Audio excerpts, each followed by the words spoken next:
Scales of Justice by Niall Marsh. Read by Benedict Cumberbatch.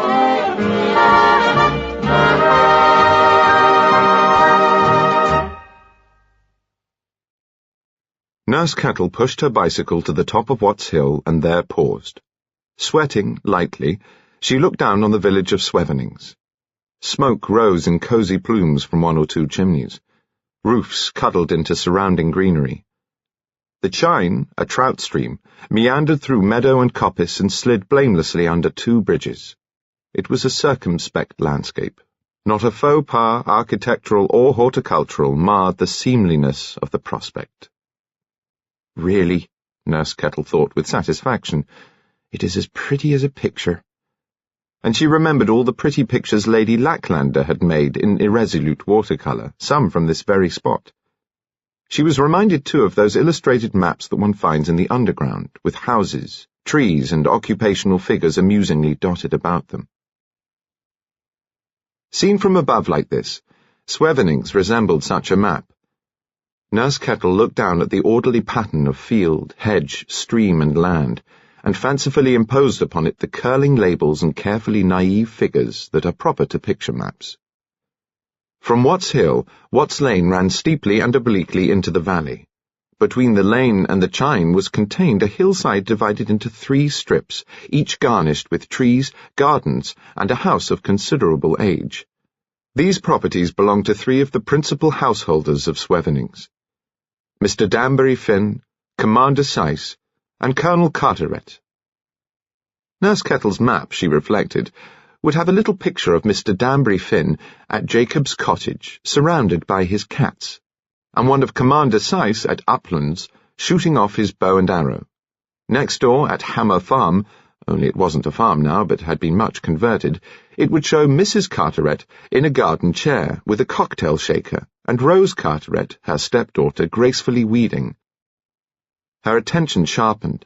There, in point of fact, deep down in the actual landscape was Colonel Carteret himself, a Lilliputian figure moving along his rented stretch of the Chine, east of Bottom Bridge, and followed at a respectful distance by his spaniel Skip. His creel was slung over his shoulder, and his rod was in his hand. The evening rise, Nurse Kettle reflected. He's after the old un. And she added to her imaginary map the picture of an enormous trout lurking near Bottom Bridge. On the far side of the valley, on the private golf course at Nuns Pardon Manor, there would be Mr. George Lacklander, doing a solitary round with a glance, thought the gossip-loving Nurse Kettle, across the valley at Mrs. Carteret. Lacklander's son, Dr. Mark, would be shown with his black bag in his hand, and a stork, perhaps, quaintly flying overhead. And to complete, as it were, the gentry, there would be old Lady Lacklander, big-bottomed, on a sketching stool, and her husband, Sir Harold, on a bed of sickness, alas, in his great room, the roof of which, after the manner of pictorial maps, had been removed to display him. In the map it would be demonstrated how Watts Lane, wandering to the right and bending back again, neatly divided the gentry from what Nurse Kettle called the ordinary folk. To the west lay the Danbury Finn, the Seiss, the Carteret, and above all the Lacklander domains. Neatly disposed along the east margin of Watts Lane were 5 conscientiously preserved thatched cottages, the village shop, and across Monk's Bridge the church and rectory and the Boy and Donkey. And that was all. No pulls in for Carmen, no oldie bunny shoppies which Nurse Kettle had learned to despise, no spurious half-timbering marred the perfection of Swevenings. Nurse Kettle, bringing her panting friends up to the top of Watts Hill, would point with her little finger at the valley and observe triumphantly, "Where every prospect pleases," without completing the quotation, because in Swevenings not even man was vile. Nurse Kettle mounted her bicycle and began to coast down Watts Lane. On her left appeared the quickset hedge of Jacob's cottage. From the far side came the voice of Mr. Octavius Danbury Finn. "Adorable," Mr. Danbury Finn was saying. "Queen of delight. Fish!" He was answered by the trill of feline voices. Nurse Kettle brought herself to anchor at the gate. "Good evening," she said. There was Mr. Danbury Finn in his Elizabethan garden giving supper to his cats. He wore a smoking cap, tasselled, embroidered with beads and falling to pieces. On top of this was perched a pair of ready-made reading glasses, which he now removed and gaily waved at her. "You appear," he said, "like some exotic deity mounted on an engine quaintly devised by Inigo Jones. Good evening to you, Nurse Kettle. Pray, what has become of your automobile?" "She's having a spot of beauty treatment and a minor op. And how's the world treating you, feeding your kitties, I see?" "The persons of the house," Mr. Finn acquiesced. "Now, as you observe, sup. What errand of therapeutic mercy has set you darkling in the saddle? What pain and anguish wring which brow?" "Well, I've one or two calls," said Nurse Kettle, "but the long and the short of me is that I'm on my way to spend the night at the big house, relieving with the old gentleman, you know." She looked across the valley to Nun's Pardon Manor. "Ah, yes," said Mr. Finn softly. "Dear me. May one inquire, is Sir Harold—" "He's 75, said Nurse Kettle briskly, "and he's very tired. Still, you never know with cardiacs, he may perk up again. There now, gossiping again. Talking of gossip, I see the Colonel's out for the evening rise." An extraordinary change at once took place in Mr. Finn. His face became suffused with purple, his eyes glittered, and he bared his teeth in a canine grin. "A hideous curse upon his sport," he said. "It is a dreadful thing to say about a fellow creature, a shocking thing, but I do say advisedly and deliberately that I suspect Colonel Carteret of having recourse to improper practices." "I'm sure I do not know to what you refer," said Nurse Kettle. "Bread!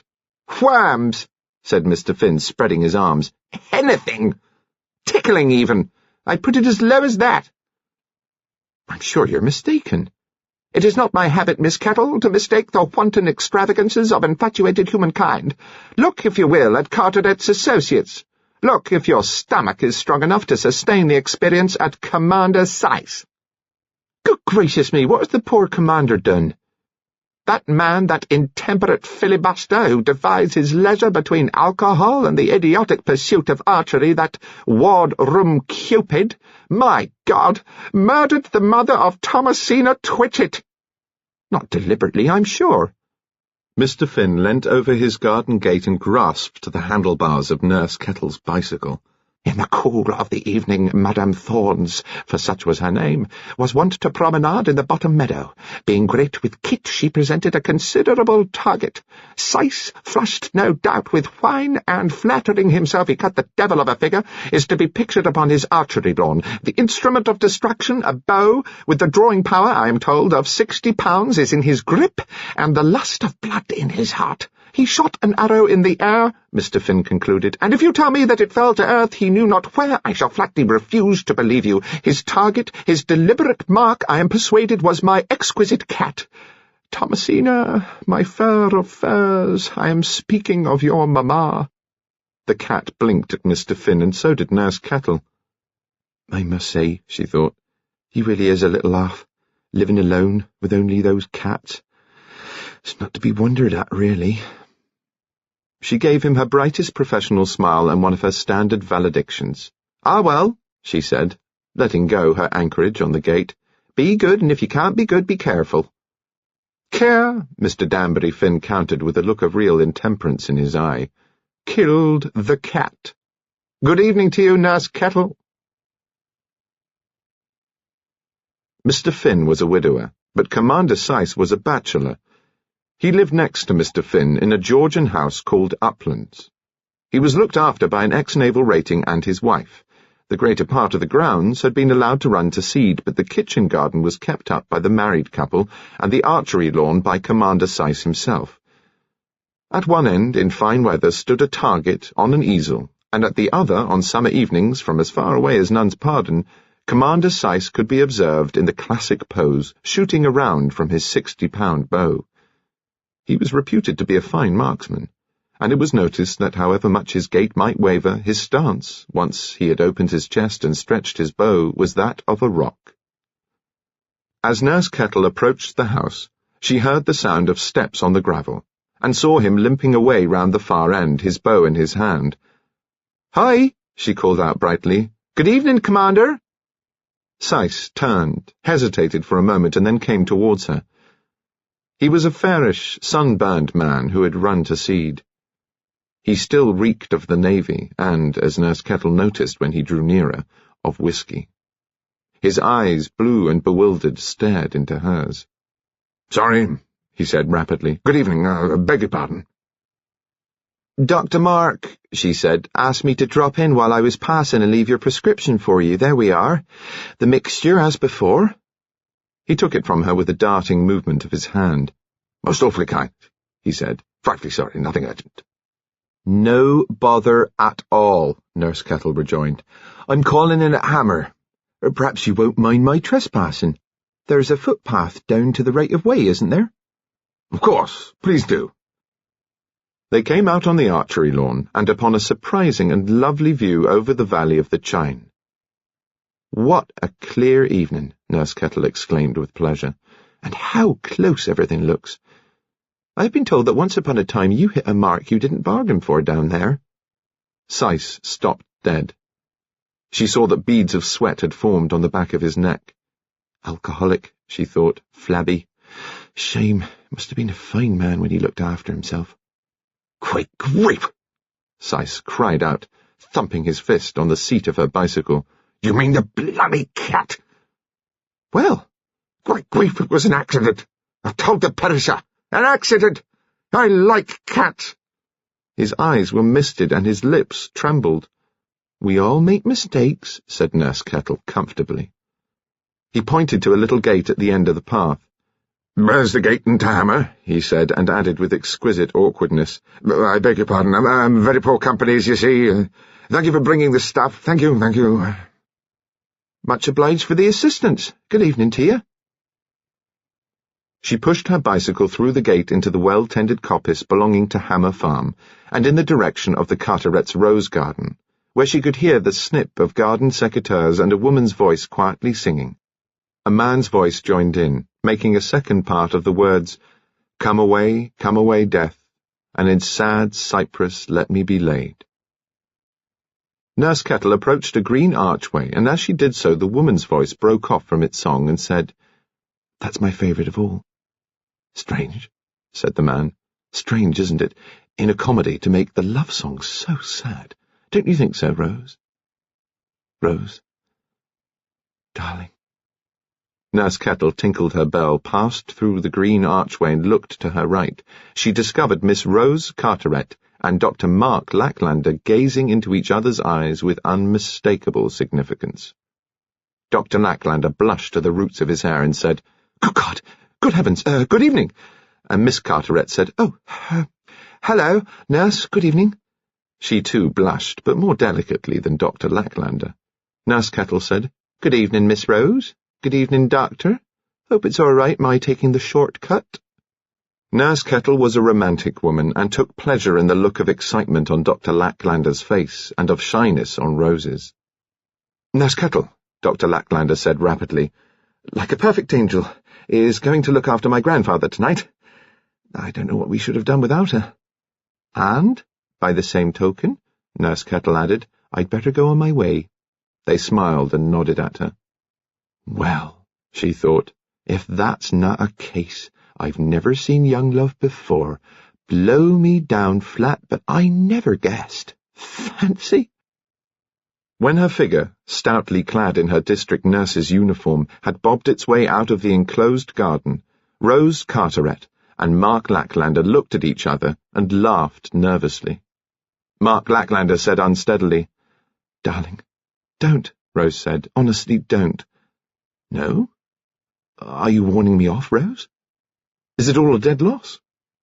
She made a small, ineloquent gesture, tried to speak and said nothing. "Well," Lacklander said, "I may as well tell you that I was going to ask you if you'd marry me. I love you very dearly, and I thought we seemed to sort of suit. Was I wrong about that?" "No," Rose said. "Well then?" "I can't think of getting engaged, much less married. You could see what it's like here. I mean, the domestic setup. You must have seen for yourself how much difference it makes to Daddy my being on tap. His second marriage hasn't been a success. If I left him now, he'd really and truly have nothing to live for, really." "Nonsense," Mark said. "I won't be put off, Rose. You shall marry me, and if your father's life here is too unsatisfactory, well, he could come to us." "Never. Don't you see? He couldn't bear it. He'd feel sort of extraneous." "I'm going to talk to him. I shall tell him I want to marry you." "No, Mark, darling, no. Please." His hand closed momentarily over hers. Then he was on his feet and had taken up the basket of roses. "Good evening, Mrs. Carteret," he said. "We're robbing your garden for my grandmother. You're very much ahead of us at Hammer with your roses." Kitty Carteret had turned in by the green archway and was looking thoughtfully at them. The second Mrs. Carteret did not match her Edwardian name. She did not look like a Kitty. She was so fair that without her makeup she would have seemed bleached. Her figure was well disciplined, and her face had been skillfully drawn up into a beautifully cared-for mask. Her greatest asset was her acquired inscrutability. This, of itself, made a femme fatale of Kitty Carteret. "How nice to see you, Mark," she said. "I thought I heard your voices." She moved up to him and with her gloved hand took a dark rose from the basket and held it against her mouth. "What a smell," she said. "Almost improper, it's so strong. Morris is not in, but he won't be long. Shall we go up?" She led the way to the house. Exotic wafts of something that was not roses drifted in her wake. She kept her torso rigid as she walked and slightly swayed her hips. Very expensive, Mark Lacklander thought, but not entirely exclusive. Why on earth did he marry her? Mrs. Carteret's pin heels tapped along the flagstone path to a group of garden furniture heaped with cushions. A tray with a decanter and brandy glasses was set out on the white iron table. She let herself down on a swinging seat, put up her feet, and arranged herself for Mark to look at. "Poorest Rose," she said, glancing at her stepdaughter. "You're wearing such suitable gloves. Do cope with your scratchy namesakes for Mark. A box, perhaps?" "Please don't bother," Mark said. "I'll take them as they are." "We can't allow that," Mrs. Carteret murmured. "You doctors mustn't scratch your lovely hands, you know." Colonel Carteret emerged from a spinney halfway down the hill, followed by his spaniel Skip, an old, obedient dog. When he saw the group by the lawn, he lifted his hand in greeting. Mark went down to meet him. "Good evening, Mark," he called. "My dear chap, what do you think? I've damn near bagged the old 'un." "No!" Mark shouted with appropriate enthusiasm. "I assure you, the old 'un, below the bridge in his usual lurk, you know. I could see him." And as he panted up the hill, the colonel completed his classic tale of a magnificent strike, a Homeric struggle, and a broken cast. The old 'un was famous in Swevenings, a trout of magnitude and cunning, the despair and desire of every rod in the district.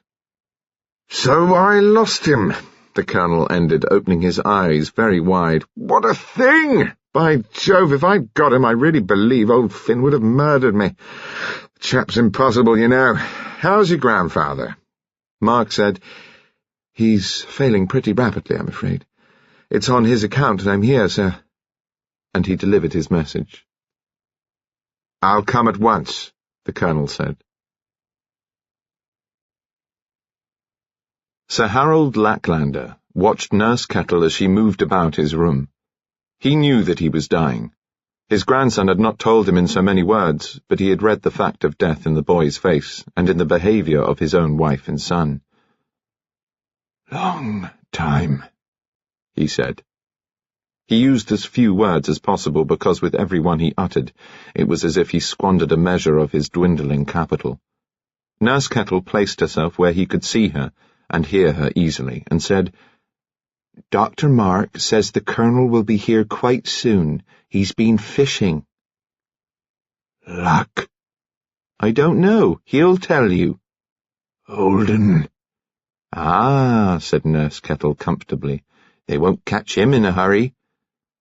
The wraith of a chuckle drifted up from the bed and was followed by an anxious sigh. She looked closely at the face that seemed during that day to have receded from its own bones. "All right?" she asked. The lackluster eyes searched hers. "Papers?" the voice asked. "I found them just where you said. They're on the table over there." "Here." "If it makes you feel more comfortable." She moved into the shadows at the far end of the great room and returned carrying a package tied and sealed, which he put on his bedside table. "Memoirs," he whispered. The door opened, and Mark Lacklander came into the room, followed by Colonel Carteret. "Here's the Colonel, Grandfather." "Hello, Carteret," said Sir Harold so loudly and clearly that Nurse Kettle made a little exclamation. "Nice of you to come." "Hello, sir," said the Colonel. "Sorry you're feeling so cheap. Mark says you want to see me." "Yes." The eyes turned towards the bedside table. "Those things," he said. "Take them, will you? Now." "They're the memoirs," Mark said. "Do you want me to read them?" Carteret asked, stooping over the bed. "If you will." There was a pause. Mark put the package into Colonel Carteret's hands. The old man's eyes watched in what seemed to be an agony of interest. "I think," Mark said, "that Grandfather hopes you will edit the memoirs, sir." Of course, I'll be delighted, if you think you can trust me." "Trust you? Implicitly. Implicitly. One other thing. Do you mind, Mark?" "Of course not, Grandfather. Nurse, shall we have a word?" Nurse Kettle followed Mark out of the room. They stood together on a dark landing at the head of a wide stairway. In the hall below, a door opened and light flooded up the stairs. Mark looked over the banister and saw the enormously broad figure of his grandmother. She began heavily to ascend. He could hear her laboured breathing. "Steady does it, Gar," he said. Lady Lacklander paused and looked up. "Ha!" she said. "It's the doctor, is it?" Mark grinned at the sardonic overtone. She arrived on the landing. The train of her old velvet dinner dress followed her, and the diamonds, which every evening she absent-mindedly stuck about her enormous bosom, burned and winked as it rose and fell. "Good evening, Kettle," she panted. "Good of you to come and help my poor old boy. Why are you both closeted together out here?" "The Colonel's here, Gar. Grandfather wanted to have a word privately with him." "Something about those damned memoirs," said Lady Lacklander vexedly. There was a large Jacobean chair on the landing. She let herself down into it, shuffling her astonishingly small feet out of a pair of old slippers. Colonel Carteret opened the door. "Can you come, Mark? Quickly." Mark went past him into the bedroom. Lady Lacklander had risen and followed with more celerity than he would have thought possible. A tall man in evening clothes came hurrying up the stairs. Lady Lacklander was already at her husband's bedside. "I'm here, Hal," she said. Nurse Kettle had appeared with a glass in her hand. "Brandy. Old-fashioned but good." "I'll give an injection," Mark said. He turned away and found himself face to face with his father. "Can I do anything?" George Lacklander asked. "Here's George, Hal," Lady Lacklander said. "We're all here with you, my dear." From behind the mask against Nurse Kettle's shoulder came a stutter. "Vic, Vic." As if the pulse that was soon to run down had become semi-articulate like a clock. "The vicar?" Lady Lacklander asked, pressing his hand and bending over him. "Do you want the vicar to come, Hal?" His eyes stared up into hers. Something like a smile twitched at the corners of the gaping mouth. The head moved slightly. Mark came back with the syringe and gave the injection. After a moment, Nurse Kettle turned away. Lady Lacklander and her son and grandson drew closer to the bed. She had taken her husband's hands. "What is it, Hal? What is it, my dearest?" she asked. "Is it the vicar?" With a distinctness that astonished them, he whispered, "After all, you never know." and with his gaze still fixed on his wife, he then died. On the late afternoon, 3 days after his father's funeral, Sir George Lacklander sat in the study at Nun's Pardon going through the contents of the files and the desk. He was a handsome man, grizzled in a most becoming way, with grey wings at his temples and a plume above his forehead. He was 50 years old and remarkably vigorous. Sir Harold had left everything in apple-pie order, and his son anticipated little trouble. As he turned over the pages of his father's diaries, the butler came in to say that Colonel Carteret had called and would like to see him. "Hello, Morris," he said when the Colonel came in. "Glad to see you. Anything wrong?" "Well, yes," the Colonel said. "I'm sorry to bother you, George, but the truth is I'm so damn worried that I feel I've got to share my responsibility with you." The Colonel took 2 envelopes from his pocket and laid them on the desk. Sir George saw that they were addressed in his father's writing. "Read the letter first," the Colonel said, indicating the smaller of the 2 envelopes. George gave him a wondering look. He screwed in his eyeglass, drew a single sheet of paper from the envelope, and began to read. As he did so, his mouth fell gently open and his expression grew increasingly blank. "I don't understand a word of it," he said. "You will, when you've looked at this." The Colonel drew a thin sheaf of manuscript out of the larger envelope. George gave him a wondering look and began to read again. He was a rubicund man, but the fresh colour drained out of his face. His mouth lost its firmness, and his eyes their assurance. "It's not true," he said. "We've always known what happened. It was well known." "I'm damn sorry, George," Colonel Carteret said. "I've thought it over very carefully. He's left the decision with me, and I've decided I must publish this. I must, George. Any other course would be impossible." But have you thought what it will do to us?" "I know, believe me, George, I know how painful and distressing this will be to you all. If I could chuck it away or burn it with anything like a clear conscience, I would." He returned the envelope to the breast pocket of his coat. "You're free, of course," he said, "to talk this over with Lady Lacklander and Mark. I've brought a copy of his letter." The Colonel produced a 3rd envelope, laid it on the desk, and moved towards the door. "And George," he said, "I beg you to believe me, I am sorry. I'm deeply sorry. If I could see any other way, I'd thankfully take it." "What?" George Lacklander had made an inarticulate noise. He now pointed a heavy finger at the Colonel. "After this," he said, "I needn't tell you that any question of an understanding between your girl and my boy is at an end." "I didn't know," the Colonel said at last, "that there was any question of an understanding. If Mark has told you—" "Who says Mark told me? The full, rather florid voice faltered and petered out. "Indeed," the Colonel said. "Then may I ask where you got your information?" They stared at each other, and curiously the look of startled conjecture which had appeared on George Lacklander's face was reflected on the Colonel's. "Couldn't matter less in any case," the Colonel said. "Your informant, I am sure, is entirely mistaken. Goodbye." Colonel Carteret went home by the right-of-way known as the river path. The Colonel was feeling miserable. He was weighed down by his responsibility and upset by his falling out with George Lacklander, who, pompous old ass though the Colonel thought him, was a lifetime friend. Worst of all, he was wretchedly disturbed by the suggestion that Rose had fallen in love with Mark, and by the inference, which he couldn't help drawing, that George Lacklander had collected this information from the Colonel's wife.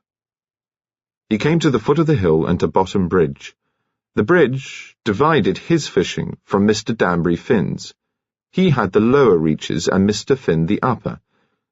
The Colonel crossed from Mr. Finn's side to his own, folded his arms on the stone parapet, and gazed into the sliding green world beneath. At first he stared absently, but after a moment his attention sharpened. In the left bank of the Chine, near a broken-down boat-shed where an old punt was moored, there was a hole. In its depths eddied and lurked a shadow among shadows. The Olden. Perhaps, the Colonel thought, perhaps it would ease my mind a bit if I came down before dinner. He may stay on my side. The Colonel walked slowly on and eventually turned up through the spinney into the open field below his own lawn. His wife was in her hammock, dangling a tightly encased black velvet leg, a flame-coloured sleeve, and a pair of enormous earrings. The cocktail tray was ready on her iron table. "How late you are," she said idly. "Dinner in half an hour. What have you been up to at Nun's Pardon?" "Out to see George about some business." "How illuminating." "It was private, my dear," the Colonel said miserably and went indoors. If he hadn't been so rattled and worried, he would no doubt have given some sort of warning of his approach. As it was, he crossed the heavy carpet of the hall, opened the drawing-room door, and discovered his daughter locked in Mark Lacklander's arms, from which embrace she was making but ineffectual attempts to escape. Rose and Mark behaved in the classic manner of surprised lovers. They released each other. Rose turned white and Mark red, and neither of them uttered a word. The Colonel said, "I'm sorry, my dear. Forgive me," and made his daughter a little bow. Rose, with a sort of agitated spontaneity, ran to him, linked her hands behind his head, and cried, "It had to happen sometime, darling, didn't it?" Mark said, "Sir, I want her to marry me." "But I won't," Rose said. "I won't unless you can be happy about it. I've told him." The Colonel looked from his daughter to her lover, and thought how ardent and vulnerable they seemed. "Sit down, both of you," he said. "I've got to think what I'm going to say to you. Sit down." They obeyed him with an air of bewilderment. "When you go back to Nun's Pardon, Mark," he said, "you will find your father very much upset. That is because of a talk I've just had with him. It's not good news. You will find him entirely opposed to any thought of your marriage with Rose." "I can't believe it," Mark said, and stood up. He turned to Rose. "Don't be fussed, darling. I'll go home and sort it out." The Colonel took Mark by the arm and led him to the door. "You won't feel very friendly towards me tomorrow, Mark," he said. "Will you try to believe that the action I've been compelled to take is one that I detest taking?" "Compelled?" Mark repeated. Yes, of course." He stuck out the Lacklander jaw and knitted the Lacklander brows. "Look here, sir. If my father welcomes our engagement, and I can't conceive of his doing anything else, will you have any objection? I'd better tell you now that no objection on either side will make the smallest difference." "In that case," the Colonel said, "your question is academic." He held out his hand. "Goodbye, Mark." By 8 o'clock the evening depression had begun to settle over Commander Seiss. At about 5 o'clock, when the sun was over the yardarm, he had a brandy and soda. This raised his spirits. With its successors, up to the 3rd or 4th, they rose still farther. During this period, he saw himself taking a job and making a howling success of it. From that emotional eminence he fell away with each succeeding dram, and it was during his decline that he usually took to archery. It had been in such a state of almost suicidal depression that he had suddenly shot an arrow over his coppice into Mr. Danbury Finn's bottom meadow and slain the mother of Thomasina Twitchett. Tonight, the onset of depression was more than usually severe. His married couple were on their annual holiday, and he had not been bothered to do anything about an evening meal. He found his arrow and limped back to the archery lawn. He no longer wanted to shoot. His gammy leg ached, but he thought he'd take a turn up the drive. When he arrived at the top, it was to discover Nurse Kettle seated by the roadside in gloomy contemplation of her bicycle, which stood upside down on its saddle and handlebars. "Hello, Commander," said Nurse Kettle. "I've got a puncture." "Evening. Really? Ball for you." Seiss shot out at her. "I'm going to have a shot at running repairs." Seiss watched her make a pass with a lever at her tire. "Not like that," he shouted, when he could no longer endure it. "And in any case, you want a bucket of water to find the puncture." She looked helplessly at him. "Here," he mumbled. "Give it here." He righted the bicycle and with a completely inaudible remark began to wheel it down his drive. Nurse Kettle followed. Commander Seiss wheeled the bicycle into a gardener's shed and without the slightest attempt at any further conversation set about the removal of the tire. Nurse Kettle hitched herself up on a bench and watched him. Presently she began to talk. I am obliged to you.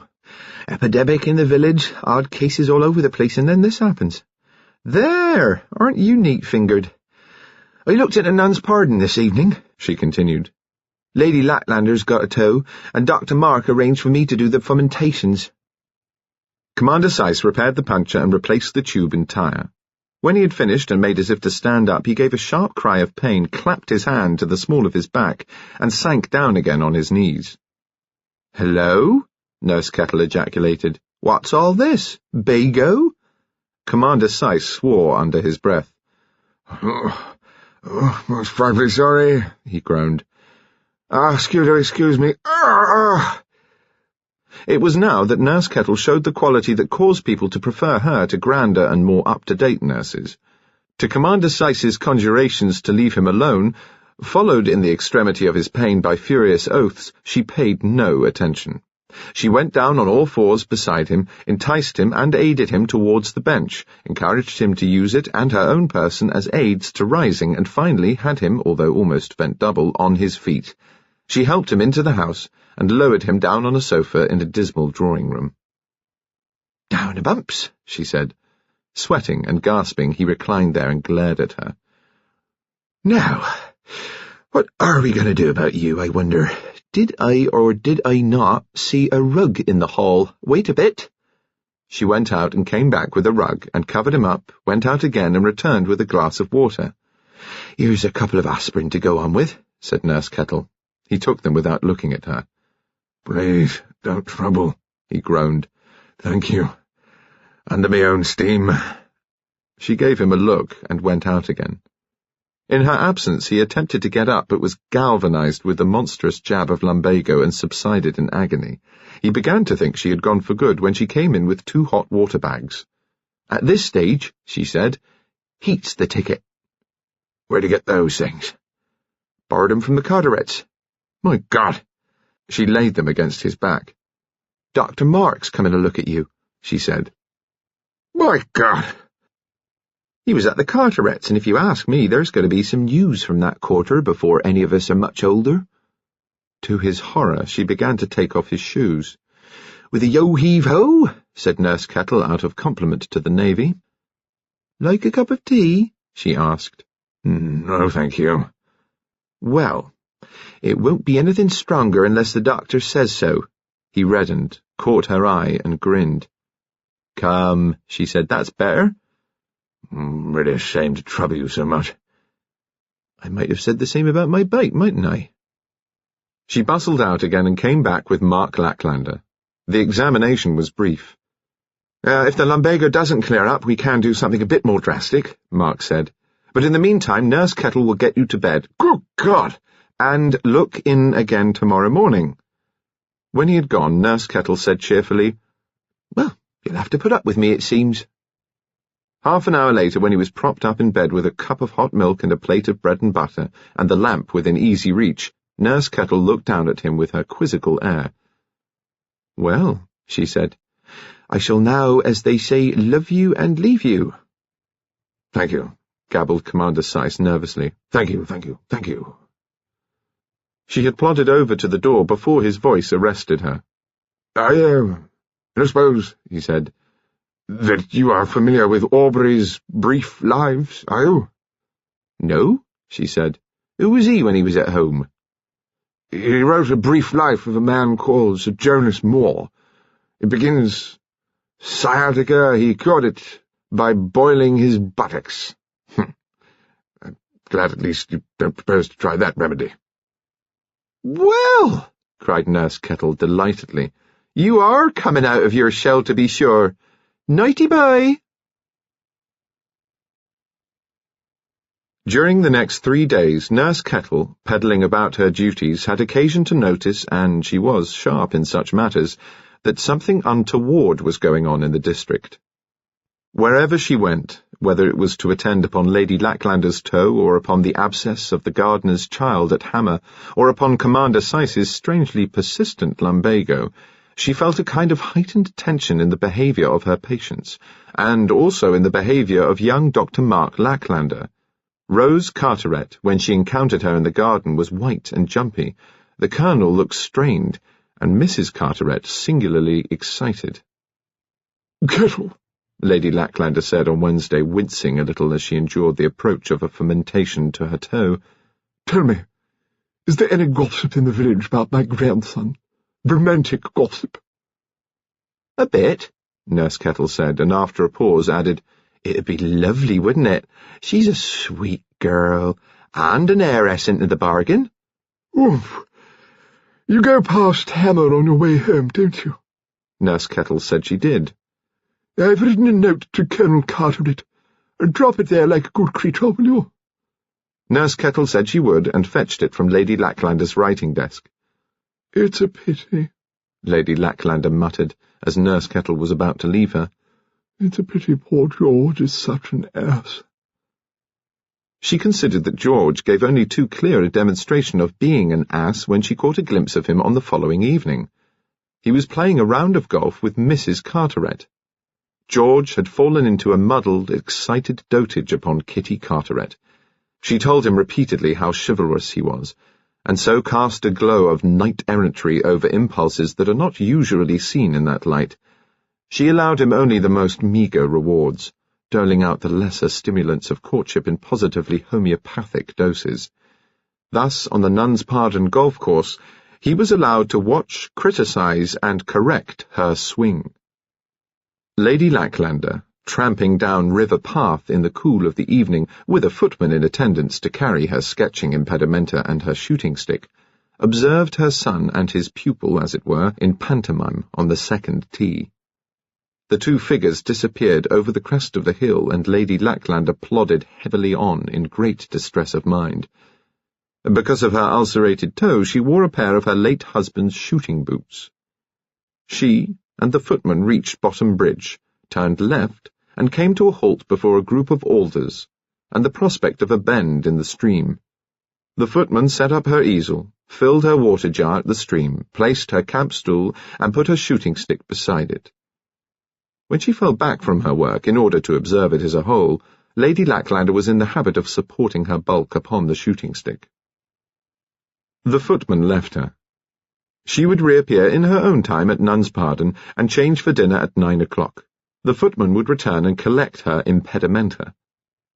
She fixed her spectacles on her nose, directed at her subject the sort of glance Nurse Kettle often bestowed on a recalcitrant patient, and set to work, massive and purposeful, before her easel. It was at 6:30 that she established herself there, in the meadow on the left bank of the Chine, not far below Bottom Bridge.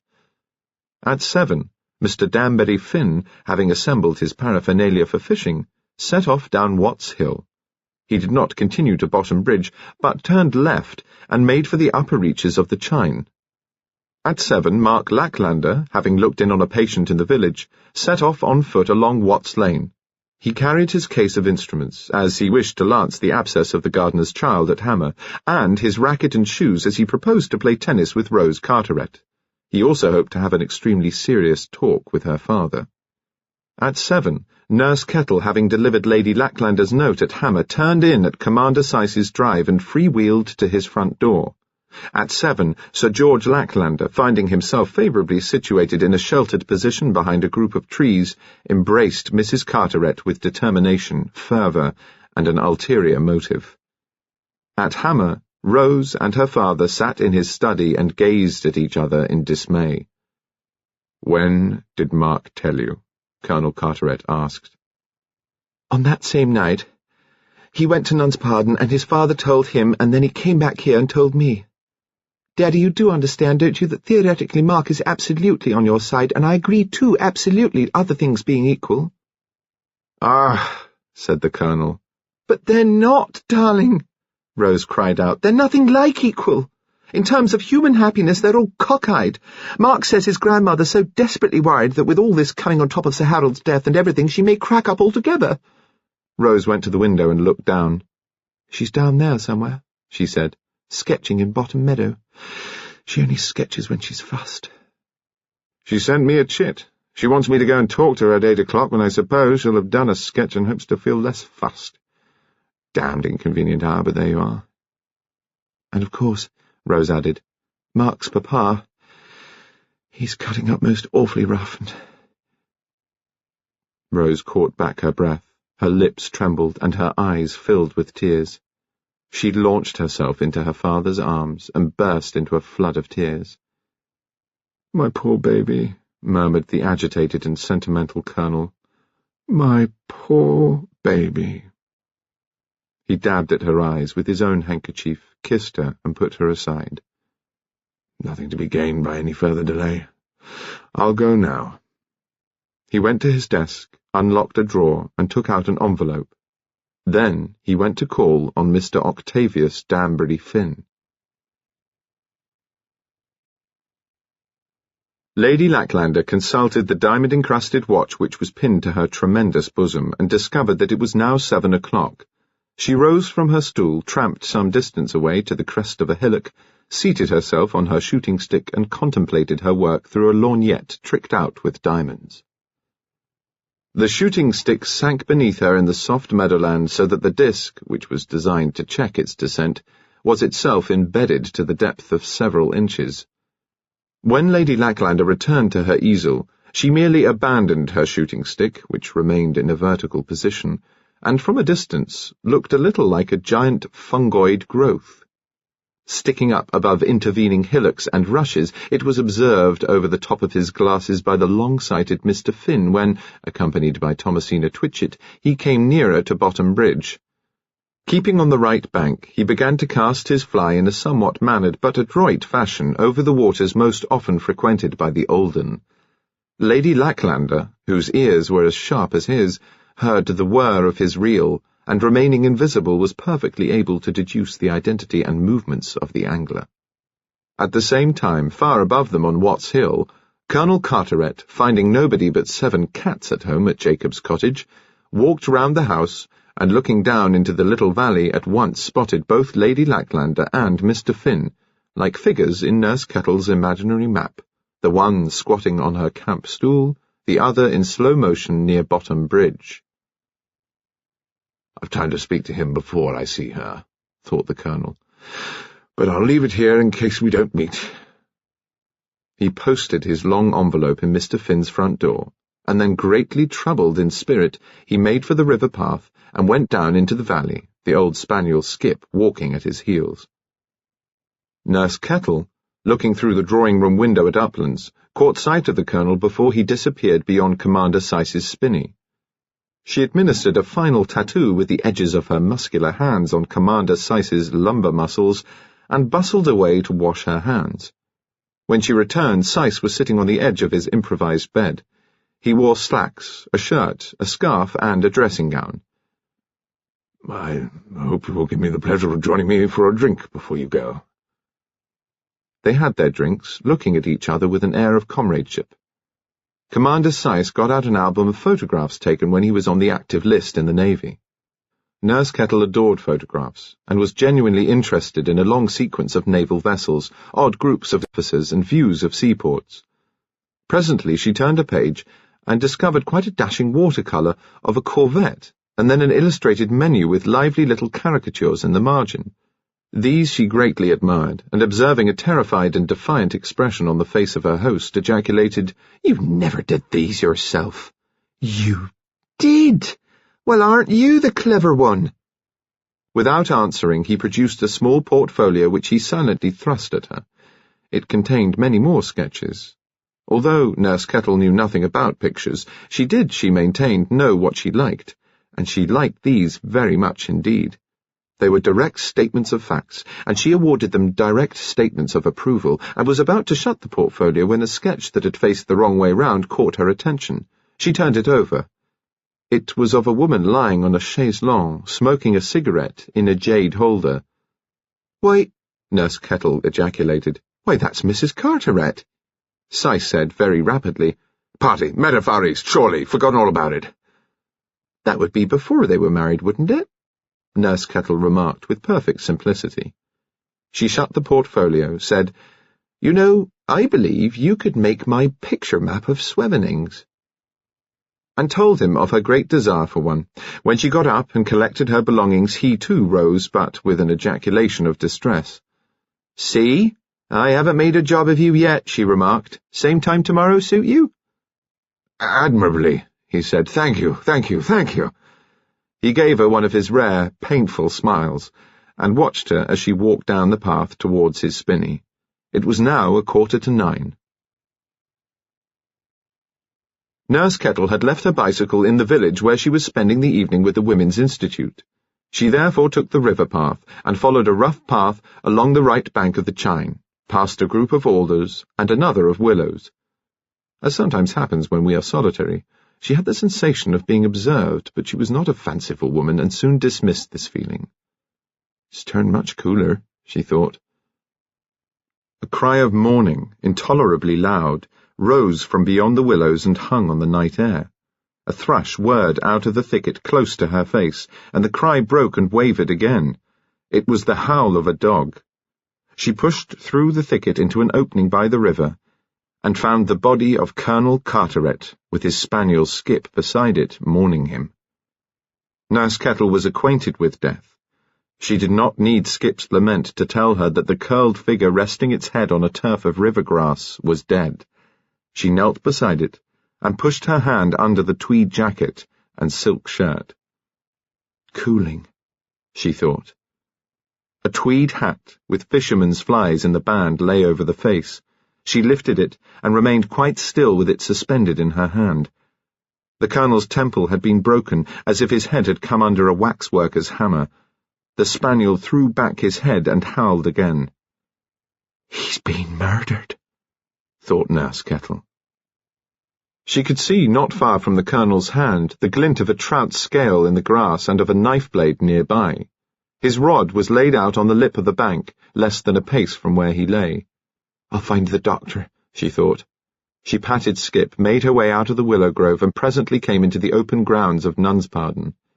The footman answered the front door. "Is the doctor at home?" "He came in about an hour ago, miss. I want to see him, it's urgent. The family's in the library, Miss Alassa." "Don't bother," said Nurse Kettle, "or yes, ascertain if you like, but I'll be hard on your heels." He crossed the great hall and opened the library door. Nurse Kettle, without waiting to be summoned, walked quickly into the library.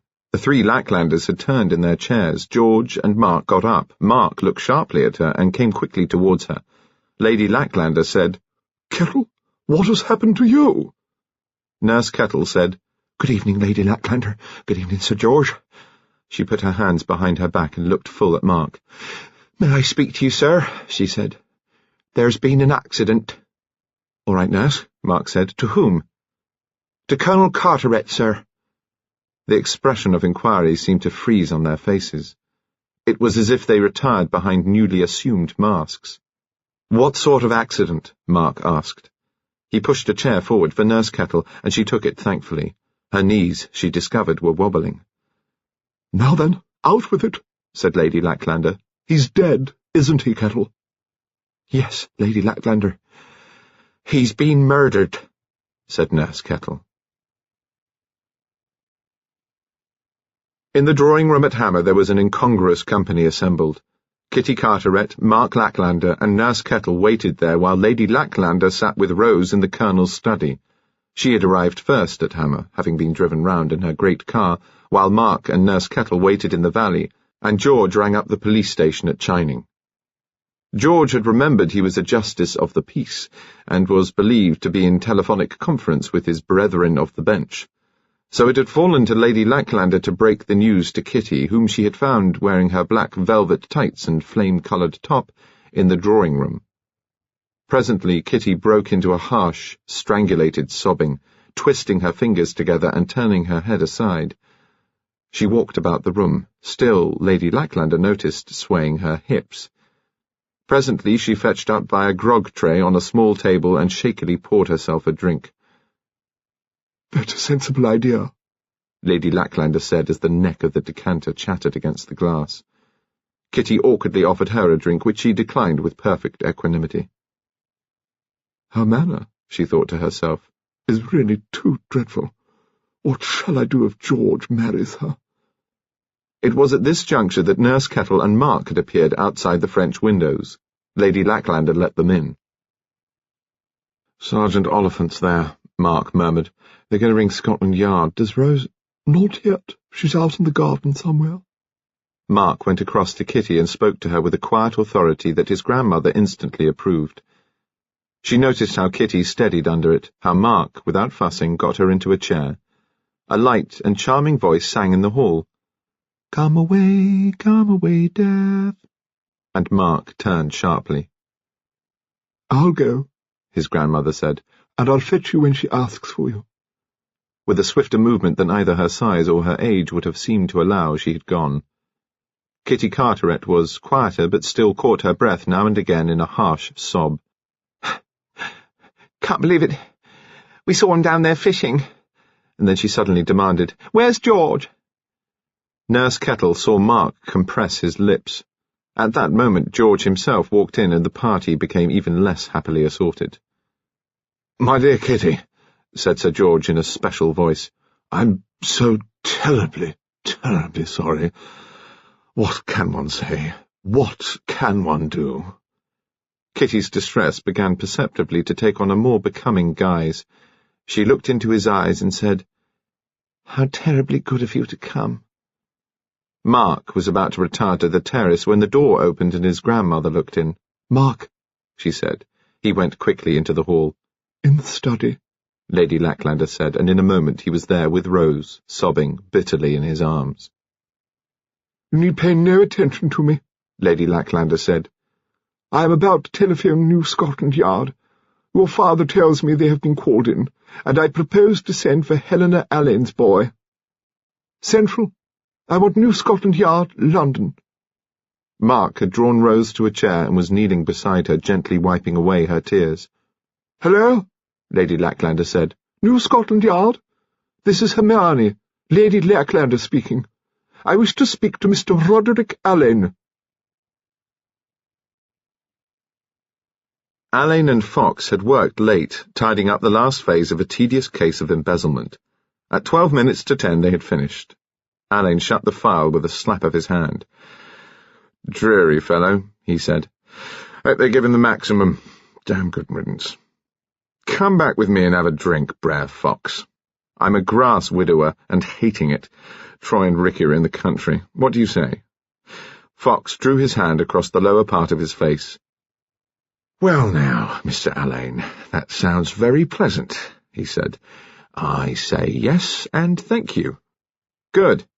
Allain looked round the familiar walls of the Chief Inspector's room at New Scotland Yard. "There are occasions," he said, "when one suddenly sees one's natural habitat as if for the first time. It is a terrifying sensation. Come on, let's go while the going's good." They were halfway to the door when the telephone rang. Fox said, "Oh, hell," without any particular animosity, and went back to answer it. "Chief Inspector's room," he said heavily.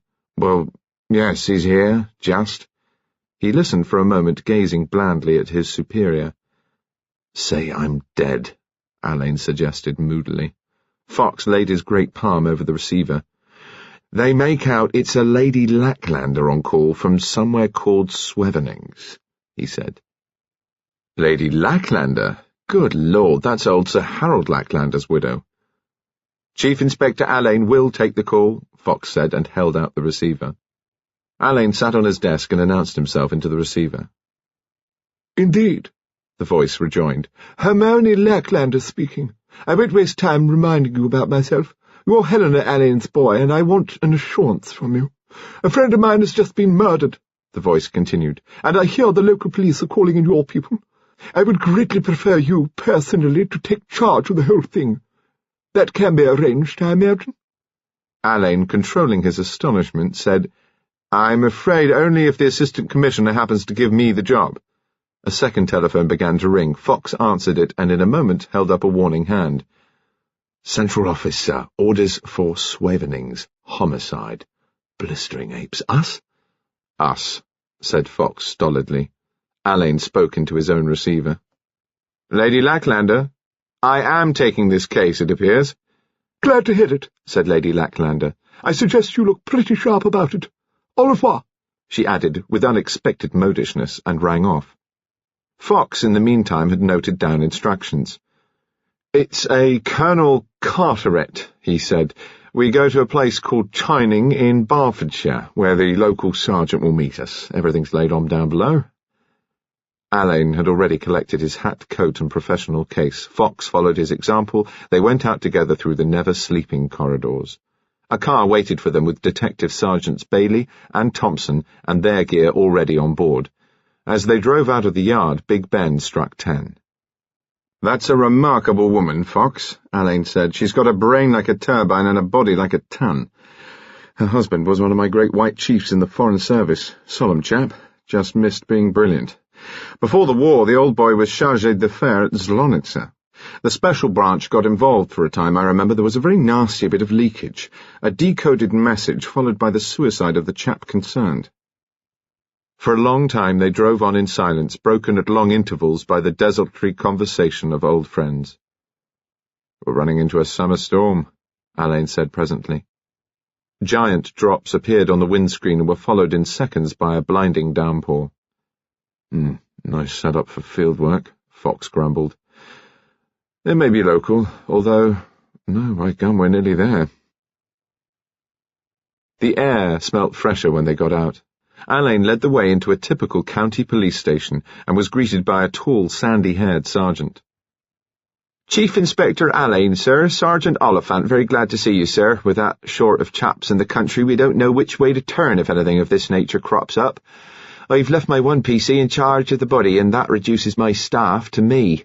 Shall we move off, Mr. Alain?" Alain and Fox accompanied the sergeant in his car, while Bailey and Thompson and the yard driver followed their lead. On the way, Sergeant Oliphant gave a report. "He's lying on a patch of shingles, screened in by a half-circle of willows and cut off on the open side by the stream.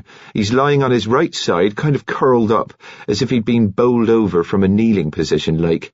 His hat was over his face. Nurse Kettle moved it when she found him, and Dr. Latlander moved it again when he examined the wound, which is in the left temple. A dirty great puncher, with what the doctor calls extensive fractures all around it." "Notice anything at all out of the way?" Alain asked. Oliphant made a complicated snorting noise. "Out of the way? Tell me now, sir, are you a fly fisherman?" "Only fair to middling to worse. Why?" "Now, listen," Sergeant Oliphant said, quite abandoning his official position. "There's a dirty great fish in this chine here. Pounds if he's an ounce, he is. Old and cunning he is. Wary and sullen, and that lordly in his lurkins and slink as he'd break your heart. Sometimes he'll rise like a monster and snap. He's took it, though that's only 3 times.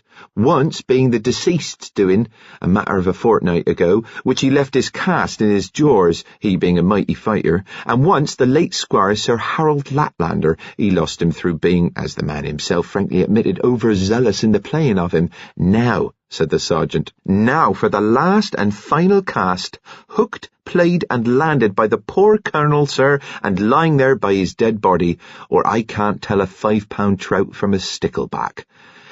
Well, if he had to die, he couldn't have had a more glorious end. The colonel, I mean, Mr. Alain, not the old un," said Sergeant Oliphant. They pulled up at a spot opposite the Boy and Donkey. A figure in a mackintosh and tweed hat stood in the lighted doorway. "The Chief Constable, sir," said Oliphant. "Sir James Punston. He said he'd drive over and meet you." Alain crossed the road and introduced himself.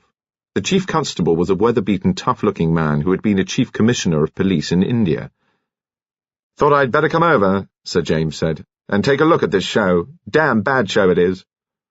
As they slid and squelched down the muddy hillside, he gave Alain an account of the Carteret family and their neighbours. They crossed the bridge and turned left on the rough path. Alain's shoes filled with water, and water poured off the brim of his hat. "Hell of a thing to happen, this bloody rain," said the Chief Constable. "Ruined the terrain. That's Mr. Danbury Finn's preserve above the bridge." "Mr. Danbury Finn," Alain said sharply. "Mr. Octavius Danbury Finn, to give you the complete works. The Danbury isn't insisted upon. He's the local eccentric." Somewhere close at hand a dog howled dismally, and a deep voice apostrophized it. "Ah, stow it, will you?" A light bobbed up ahead of them. "Here we are," Sir James said. "That you, Gripper?" "Yes, sir," said the deep voice. The Macintosh cape of a uniformed constable shone in the torchlight. "Dog still at it, seemingly," said the sergeant. A torch flashed on Skip, tied by a handkerchief to a willow branch. "Hello, old fellow," Alain said, pushing through the thicket. His torchlight darted about in the rain and settled almost at once on a glistening mound. "We got some ground sheets down and covered him," the sergeant said, "when it looked like rain." "Good. I think before we go any nearer we'll get photographs. Come through, Bailey. Do the best you can with all the detail you can get in case it washes out before morning. By Jove, though, I believe it's lifting." They all listened. The thicket was loud with the sound of dripping foliage, but the heavy drumming of rain had stopped. When Bailey had taken his last flash photograph, Alain stooped over the head and shone his torch full on the wound. "Sharp instrument," said Fox. "Yes," Alain said. "Yes, a great puncher, certainly. But could a sharp instrument do all that, Brer Fox?" His torchlight moved away from the face and found a silver glint on the grass. "And this is the Olden," he murmured. The chief constable and Sergeant Oliphant both broke into excited sounds of confirmation. The light moved to the hands, lying close together. One of them was clenched about a wisp of green. "Cut grass," Alain said. "He was going to wrap his trout in it. There's his knife, and there's the creel beside him." "What we reckon, sir," said the sergeant in agreement. "Cover everything up again, Sergeant, and set a watch till morning. How deep," Alain asked, "is the stream just here?" "About 5 foot," said Sergeant Oliphant. "Really?" "And he lies on his right side, roughly parallel with the stream and facing it, not more than 2 feet from the brink, and the wound's in the left temple. I take it he was squatting on his heels within 2 feet of the brink and just about to bed his catch down in the grass. Now, if, as the heel marks near his feet seem to indicate, he keeled straight over into the position the body still holds, one of 2 things must have happened, wouldn't you say, Brer Fox?" "Either," Fox said stolidly, "he was coshed by a left-handed person standing behind him, or by a right-handed person standing in front of him, and at least 3 feet away." "Which would place the assailant," said Alain, "about 12 inches out on the surface of the stream." The chief constable said, "I gather there's a crowd of possible witnesses waiting for you at Hammer. That's Carteret's house up here on Watts Hill. If you'll forgive me, Alain, I won't go up with you. Serve no useful purpose. By the way, I've told them at the Boy and Donkey that you'll probably want beds for what's left of the night. Good night." He was gone before Alain could thank him. With the sergeant as guide, Alain and Fox prepared to set out for Hammer. Alain had succeeded in persuading the spaniel Skip to accept them, and after 1 or 2 false starts and whimperings, he followed at their heels. Oliphant, who was in the lead, suddenly uttered a violent oath. "God!" Oliphant said. "I thought someone was looking at me. God, do you see that?" His wavering torchlight flickered on wet willow leaves. A pair of luminous discs stared out at them from the level of a short man's eyes. "Touches of surrealism," Alain muttered, "in Bottom Meadow." He advanced his own torch, and they saw a pair of spectacles caught up in a broken twig. "We'll pluck this fruit with grateful care," he said, and gathered the spectacles into his handkerchief. The moon now shone, turning the bridge and the inky shadow it cast over the broken-down boat-shed and punt into a subject for a wood engraving. They climbed the river path up Watts Hill. Skip began to whine and to wag his tail. In a moment the cause of his excitement came into view. A large tabby cat sitting on the path in the bright moonlight washing her whiskers. Thomasina Twitchit, for it was she, rolled on her back at Alain's feet and trilled beguilement. Alain stooped down and picked her up. She kneaded his chest and advanced her nose towards his. "My God, woman," Alain said, "you've been eating fish." Though he was unaware of it at the time, this was an immensely significant discovery. They emerged in full view of Hammer Farmhouse, with its row of French windows lit behind their curtains. Skip gave a bark and darted ahead. One of the curtains was pulled open, and Mark Lacklander came through to the terrace, followed by Rose. "Miss Carteret," Alain said. "We are from the CID. My name is Alain." "Will you come in?" Rose said. She led the way into the drawing-room, where Alain found an out-of-drawing conversation piece established. Lady Lacklander, a vast black bulk, completely filled an armchair. Kitty Carteret was extended on a sofa with one black velvet leg dangling, a cigarette in her holder, and a glass in her hand. Between the two oddly assorted women, poised on the hearthrug with a whisky and soda, looking exquisitely uncomfortable and good-looking, was Sir George Lacklander. And at a remove, in a small chair, perfectly at her ease, sat Nurse Kettle. "Hello," said Lady Lacklander. "You're Roderick Alleyne, aren't you? We haven't met since you left the Foreign Service, and that's not yesterday nor the day before that. How's your mamma?" "Very well, considering," Alleyne said, taking a hand like a pincushion in his. "Considering what? Her age? She's 5 years my junior, and there's nothing but fat amiss with me. Kitty, this is Roderick Alleyne, Mrs. Carteret, my son George." "Oh," George intervened coldly. "And over there is Miss Kettle, our district nurse." "Good evening," Lady Lacklander continued, looking at Fox. "Good evening, my lady," said Fox placidly. "Inspector Fox," Alleyne said. "Now, what do you propose to do with us all? Take your time," she added kindly. Alleyne turned to Kitty Carteret. "I'm sorry," he said, "to come so hard on the heels of what must have been an appalling shock. I'm afraid that in these cases police inquiries are not the easiest ordeals to put up with. If I may, Mrs. Carteret, I'll begin by asking, do we know of anybody who was near Colonel Carteret within, let us say, 2 hours of the time, I believe it was 5 minutes to 9, when you, Miss Kettle, found him?" "I was," said Lady Lacklander. "I made an appointment with him for 8, which he kept 20 minutes early. Our meeting took place on the riverbank opposite the Willow Grove, where I understand he was found." "That's a starting point, at least.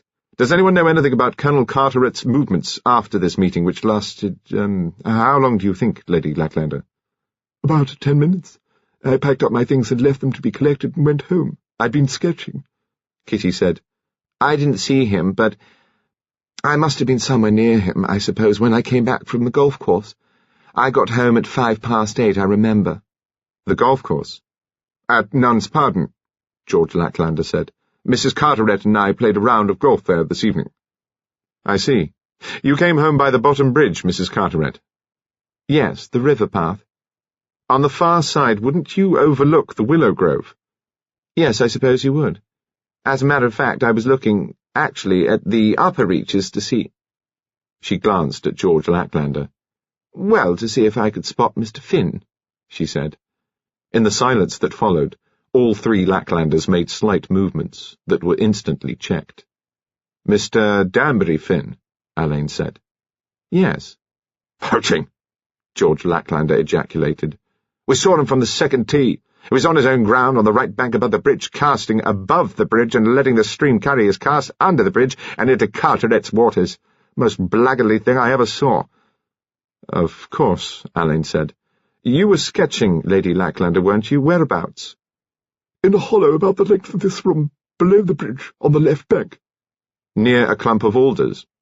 "You're a sharpish, observant fellow, it appears. Exactly there. I couldn't see Mr. Finn poaching, but somebody else could and did. None other," said Lady Lacklander, "than poor Maurice Carteret himself. He saw it, and the devil of a row they had over it, I may tell you. Maurice caught Ockie red-handed, having just landed the Olden.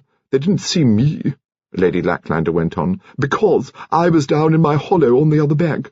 Ockie bawled out that Maurice could have his so-and-so fish, and Maurice said he wouldn't be seen dead with it." A look of absolute horror appeared for 1 second in Lady Lacklander's eyes. She hurried on. "There was a thump, as if someone had thrown something wet and heavy on the ground, and on that note they parted. Maurice came fuming over the hillock and saw me.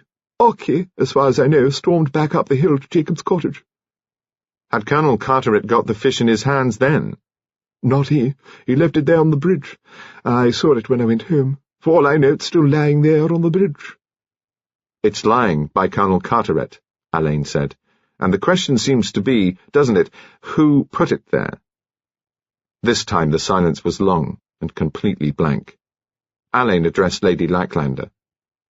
"I think you said you left your painting gear to be collected, didn't you?" "I did."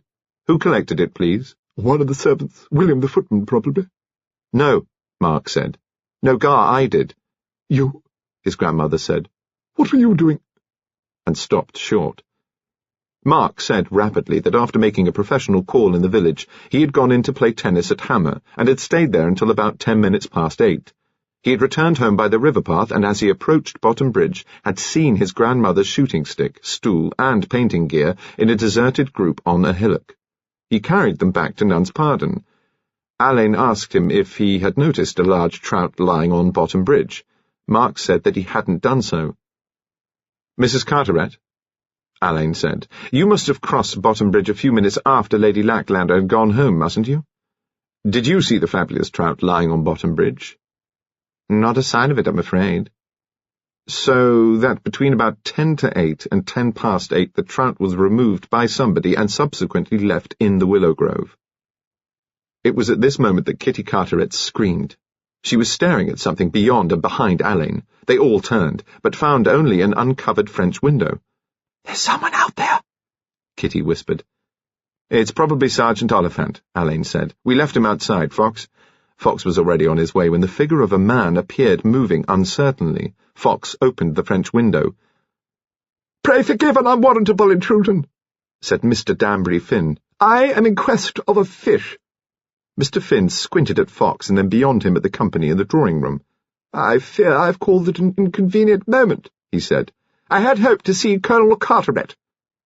"Did you say, sir," Alain asked, "that you were looking for a fish?" Mr. Finn said, "Forgive me, I don't think I have the pleasure." "We are police officers," Alain said. "Colonel Carteret has been murdered. You are Mr. Octavius Danbury Finn, I think, aren't you?"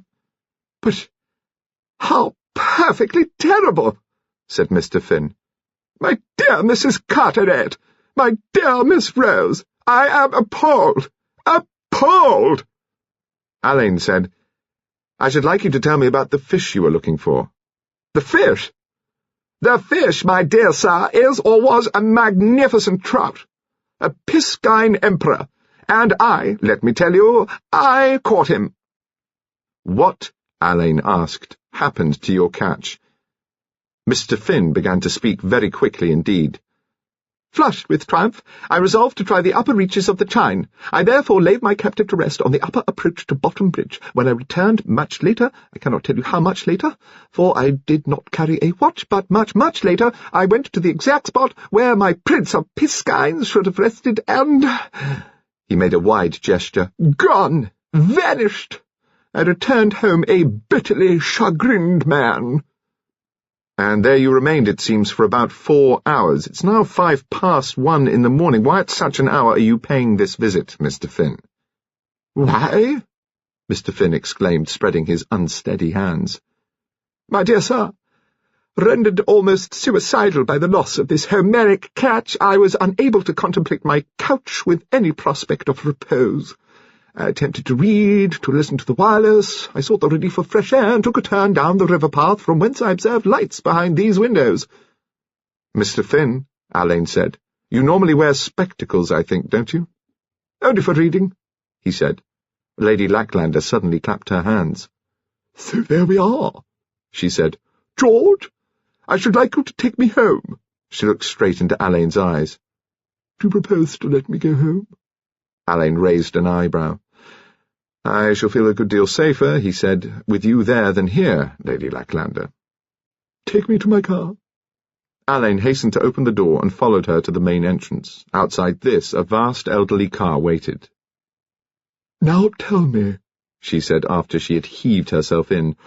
"Tell me, not as a policeman to an octogenarian dowager, but as a man of discretion to one of your mother's oldest friends, what do you think of Ocky Finn's behaviour just now?" Alain said, "Octogenarian dowagers, even if they are my mother's oldest friends, shouldn't lure me out of doors at night and make improper suggestions." "Ah," she said, "so you're not going to respond."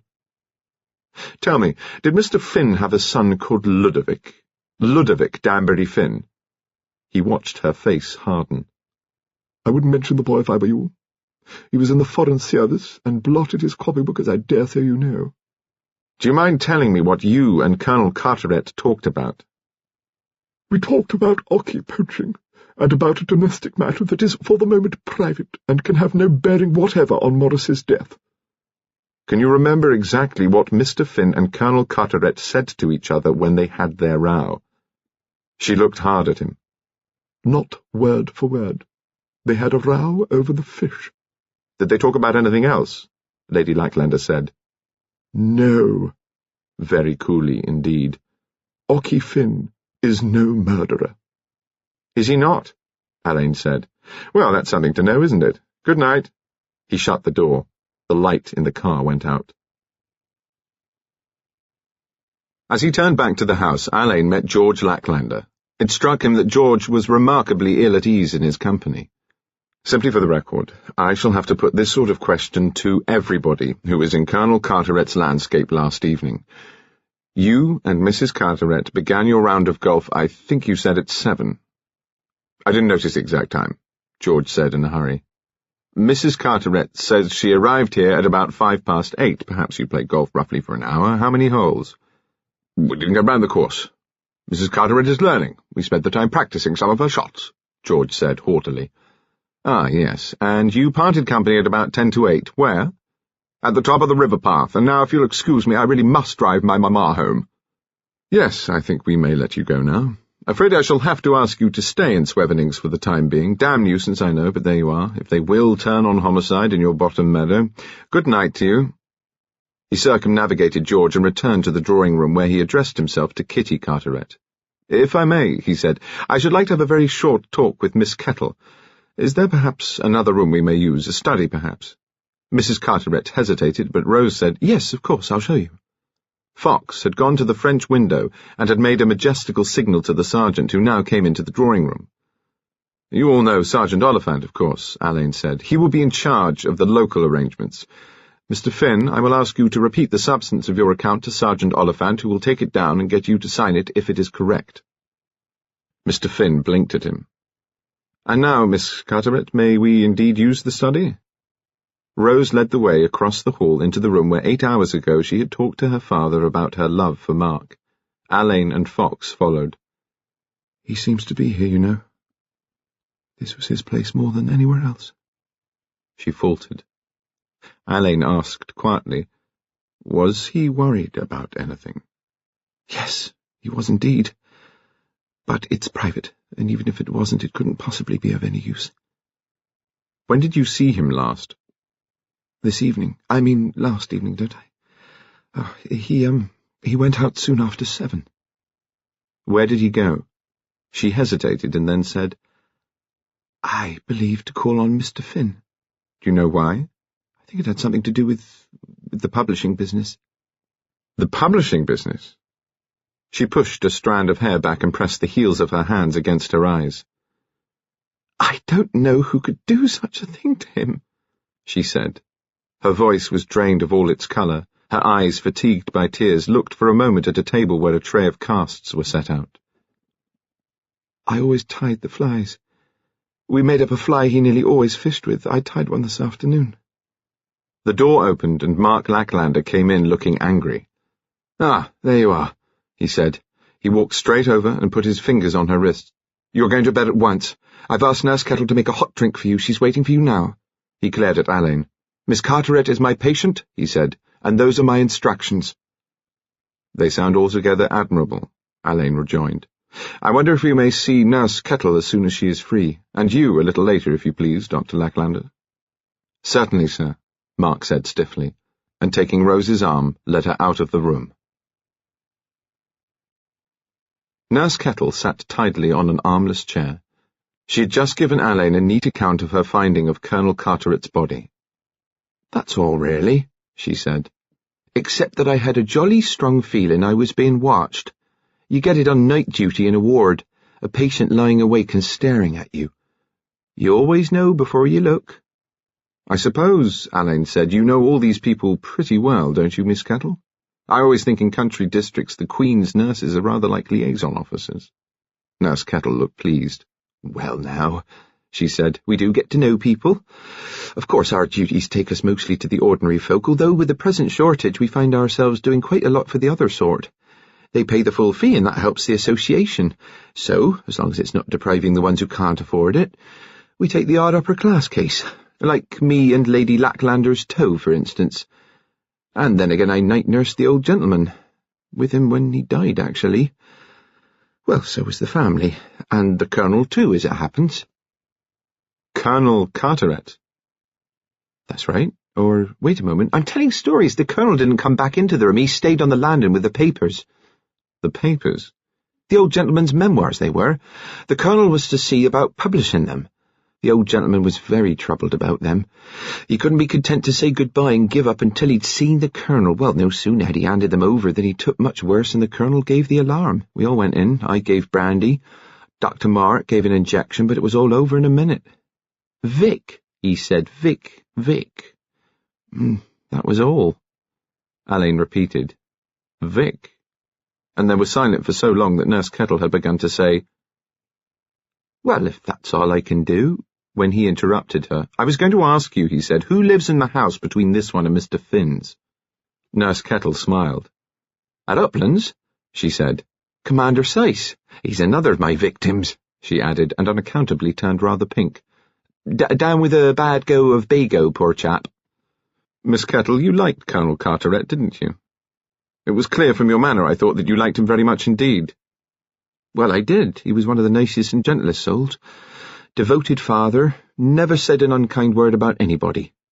"Not even about Mr. Finn?" "Now look here," she said. "Mr. Finn's eccentric, but there's no harm in him. He's had this tragedy in his life, poor man, and in my opinion he's never been the same since it happened. Before the war it was. His only son did away with himself. Shocking thing."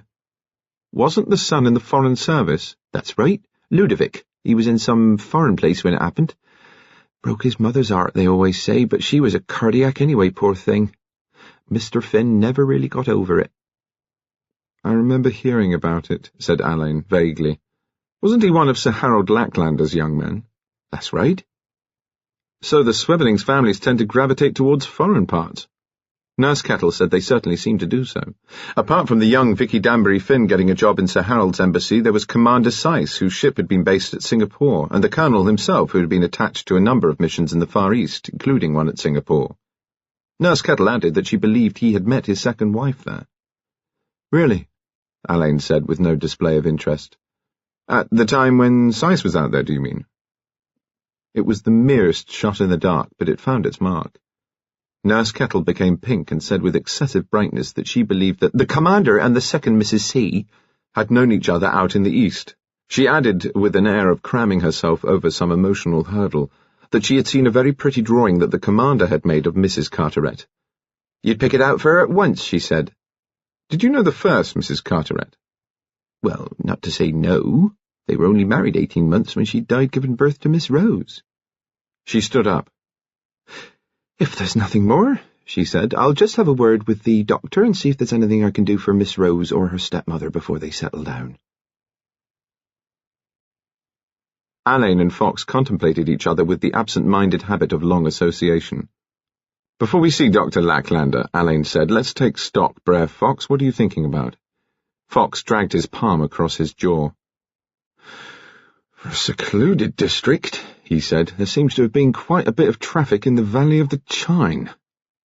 "Doesn't there?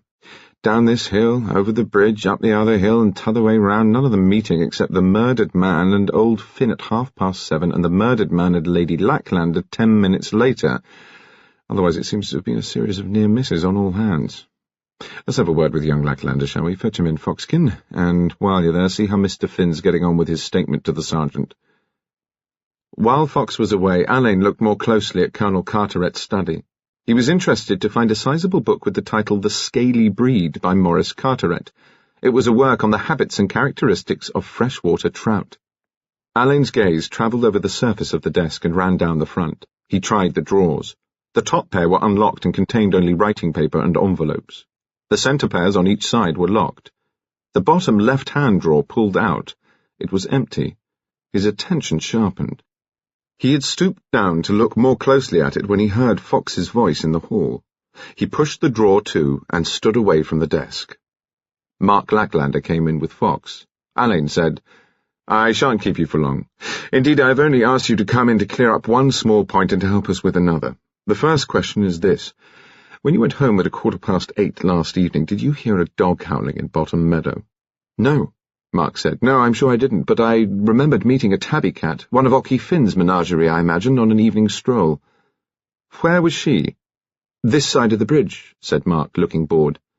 Right. I believe, Alain said, that Sir Harold's autobiography is to be published. Mark said, Did Finn tell you that? Now, why in the wide world, Alain asked, should Mr. Octavius Finn tell me? There was a long silence, broken by Mark. I'm sorry, sir, Mark said. I must decline absolutely to answer any more questions. You're perfectly within your rights. Is there any objection now to my driving to the dispensary? No objection in the world, he said. Good morning to you, Dr. Lacklander. Mark repeated, I'm sorry. And with a troubled look at both of them went out of the room.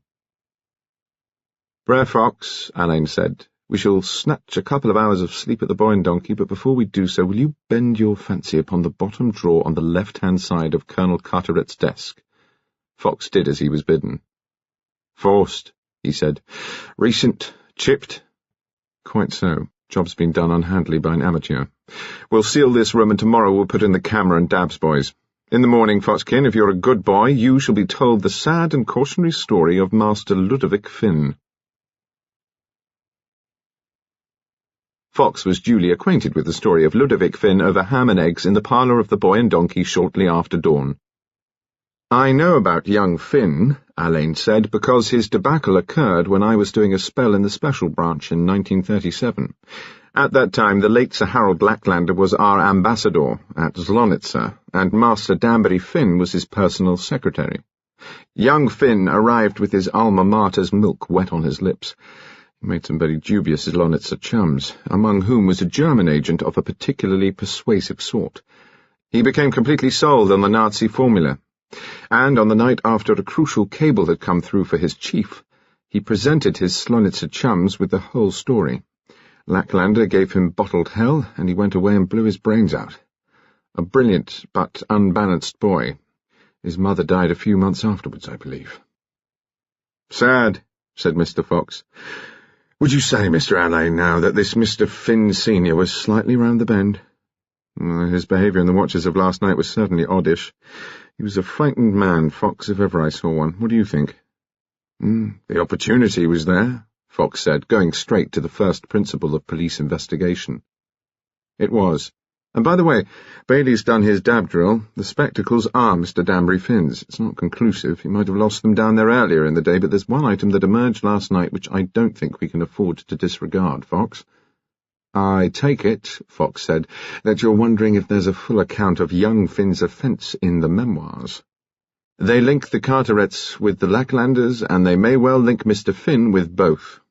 They provide so far the only connecting theme in this group of apparently very conventional people. There's a car pulling up. It'll be Dr. Curtis. Let's return to the bottom field and to the question of opportunity and evidence.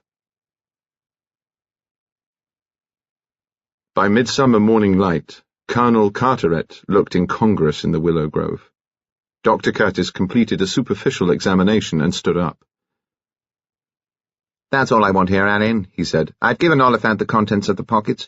As for general appearances, Rigor is well established, and is, I think, about to go off. I understand you found out that he was alive up to 8:15 and that he was found dead at 9. Well, I won't get any closer in time than that. The injuries? Tentatively, 2 weapons. There's a clean puncture with deep penetration. There's circular indentation with the puncture at its centre, and there's been a heavy blow over the same area. And no prints, Alain said. There's prints from the people that found him, clear enough, and there's his own heel marks. You can see how he was, clear enough. Yes, Alain said, squatting on a bit of soft ground facing the stream. He'd cut several handfuls of grass with his knife and was about to wrap up that trout. He turned towards the stream. Look here, Fox. He nodded at a group of tall daisies and pointed to 3 leggy stems taller than their fellows, from which the blooms had been cut away. You can move him, he said, but don't tramp over the ground more than you can help. And by the way, Fox, have you noticed that inside the willow grove, near the point of entry, there's a flattened patch of grass and several broken and bent twigs? Remember that Nurse Kettle thought she was observed? Go ahead, Oliphant. Sergeant Oliphant and P.C. Gripper came forward with the stretcher. They put it down some distance from the body which they now raised. As they did so, a daisy head dropped from the coat. Pick it up tenderly, Alain said as he did so, and treat it with care. We must find the other two if we can. This murderer said it with flowers. Alain found a second daisy on the bank below the point where Colonel Carteret's head had lain. The third, he said, may have gone downstream, but we'll see. He now looked at Colonel Carteret's rod. Alain lifted the cast and sniffed at it. He hooked a fish yesterday, he said. There's a flake of flesh on the barb. Where, then, is this trout he caught? Damn this ruined ground. He cautiously lifted the Olden and examined the patch of stones where the great fish had lain. Look, there's a sharp, flinty bit of stone with a flap of fish skin on it. Now, let's see. He turned the great trout over and searched its clamminess for a sign of a missing piece of skin and could find none. Well, it's pretty clear that he made a catch of his own and that the fish itself was subsequently removed and the Olden put in its place. Now, take a look upstream towards the bridge, Brer Fox. Go round about, because we'll still keep the immediate vicinity unmucked up, and then come out here. Fox joined Alain on the lower bank of the little bay at the point where it jutted farthest out into the stream. They looked up the chine past the willow grove, which hid the near end of the bridge to the far end, which was just visible about 40 feet away, with the old punt moored in the hole beneath it. Alain said, "Charming, isn't it? Like a lead-pencil vignette in a Victorian album. Stay where you are, Fox, for a moment, will you? Get down on your sinful old hunkers and bow your head over an imaginary fish. Don't look up, and don't move till I tell you." "Ah, what's all this, I do wonder?" Mr. Fox speculated and squatted calmly at the water's edge with his great hands between his feet. Alain skirted round the crucial area and disappeared into the willow grove. It was quite a shock to Dr. Curtis, Bailey, Thompson, Oliphant, and Gripper when round the upstream point of the Willow Grove Bay the old punt came sliding with Alain standing in it, a wilted daisy head in his hand. The punt was carried transversely by the current away from the far bank and across the main stream into the little Willow Grove harbour. It glided silently to rest, its square prow fitting neatly into the scar in the downstream bank. At the same time its bottom grated on the gravel spit, and it became motionless. "I suppose," Alain said, "you heard that, didn't you?" Fox looked up. "I heard it," he said, "but I saw and heard nothing until then." "Carteret must have heard it too," Alain said, "which accounts, I fancy, for the daisies. Brer Fox, do you think we know who done it?" Fox said, "If I take your meaning, Mr. Alain, I think you do." "Things to be borne in mind," Alain said, still speaking from the punt. "Point 1. I found the daisy head in the prow. Point 2. This old crock has got a spare mooring line about 30 feet long. It's still made fast at the other end, and I've only got to haul myself back. I imagine the arrangement is for the convenience of Lady Lacklander, who, judging by splashes of old watercolour, occasionally paints from the punt. There is also, by the way, a pale yellow giant hairpin in close association with 2 or 3 cigarette butts, some with lipstick and some not. Been there for some considerable time, I should say, so that's another story." "Sir G," Fox ruminated, "and the girlfriend?" "Trust you," Alain said, "for clamping down on the sex story. To return, point 3, remember that the punt journey would be hidden from the dwellers on Watts Hill. Only this end of the bridge and the small area between it and the willow grove is visible to them. I suggest that the killer saw Carteret from the other bank, squatting over his catch. I suggest the killer, familiar with the punt, slipped into it, let go the painter, and was carried across the stream and into this bay. I suggest that this person was well enough acquainted with the Colonel for him merely to look up when he heard the punt grate on the gravel and not rise. Have a look at the area between the punt and the place where the body lay. It would be possible to step from the punt onto that patch of stones, and you would then be standing close to the position of Colonel Carteret's head. You would leave little or no trace of your presence, and there are several pieces of cut grass in the bottom of the punt, and they smell of fish." "Do they now?" said Fox appreciatively. "I'm leaving orders, Oliphant, for a No. 1 search for the missing fish, and meet me," Alain said to Fox, "on the other bank. I've something to show you." He gathered up the long tow rope, pulled himself easily into the contra-current, and so back across the stretch of water to the boat shed. When Fox, having come round by the bridge, joined him there, he was shaking his head. "Oliphant and his boys have been over the ground like a herd of rhinos," he said. "Still, have a look here, Fox." They stood looking down at a scarcely perceptible hole in the turf. The grass nearby showed traces of pressure. "If you examine that hole closely," Alain said, "you'll see it's surrounded by a circular indentation."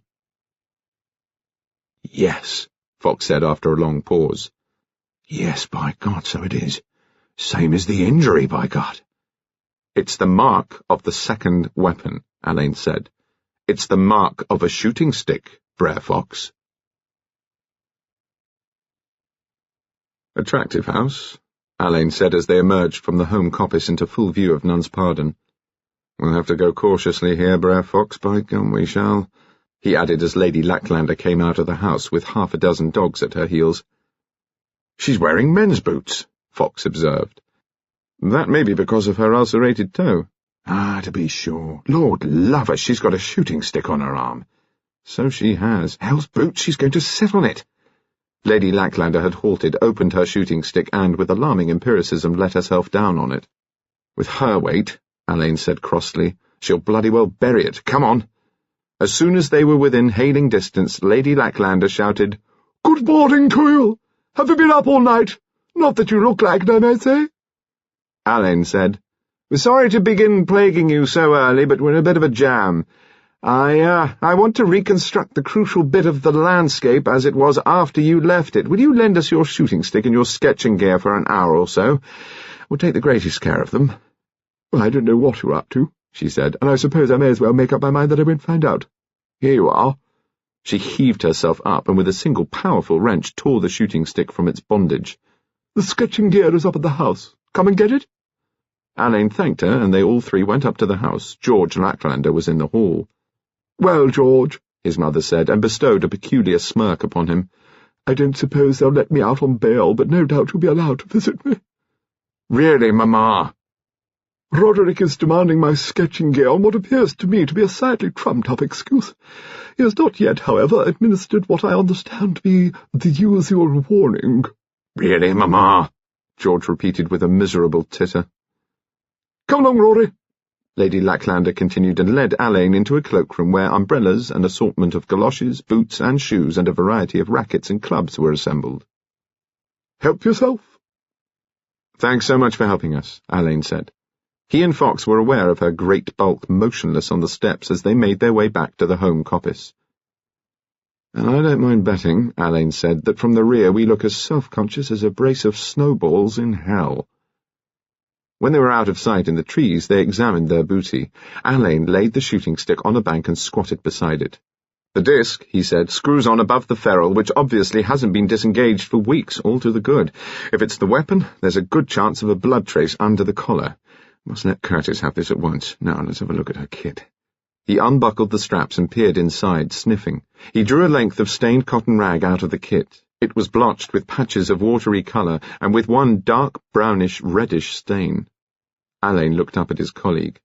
"Smell, Fox," he said. Fox sniffed stertorously. "Fish," he said. After they handed over Lady Lacklander's property to Sergeant Oliphant with an explanatory note for Dr. Curtis and instructions to search the valley for the missing trout, they then climbed the river path to Uplands. They passed through the Hammer Farm spinney and entered that of Commander Seiss. Here they encountered a small notice nailed to a tree. "Beware of archery." "Look at that," Fox said, "and we've forgotten our green tights."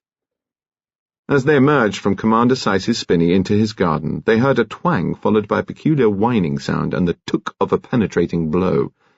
"What the hell's that?" Fox exclaimed. "Sounded like the flight of an arrow." "Which is not surprising," Alain rejoined, "as that is what it was." He nodded at a tree not far from where they stood, and there was embedded an arrow prettily flighted in red. Alain pulled out the arrow and looked closely at it.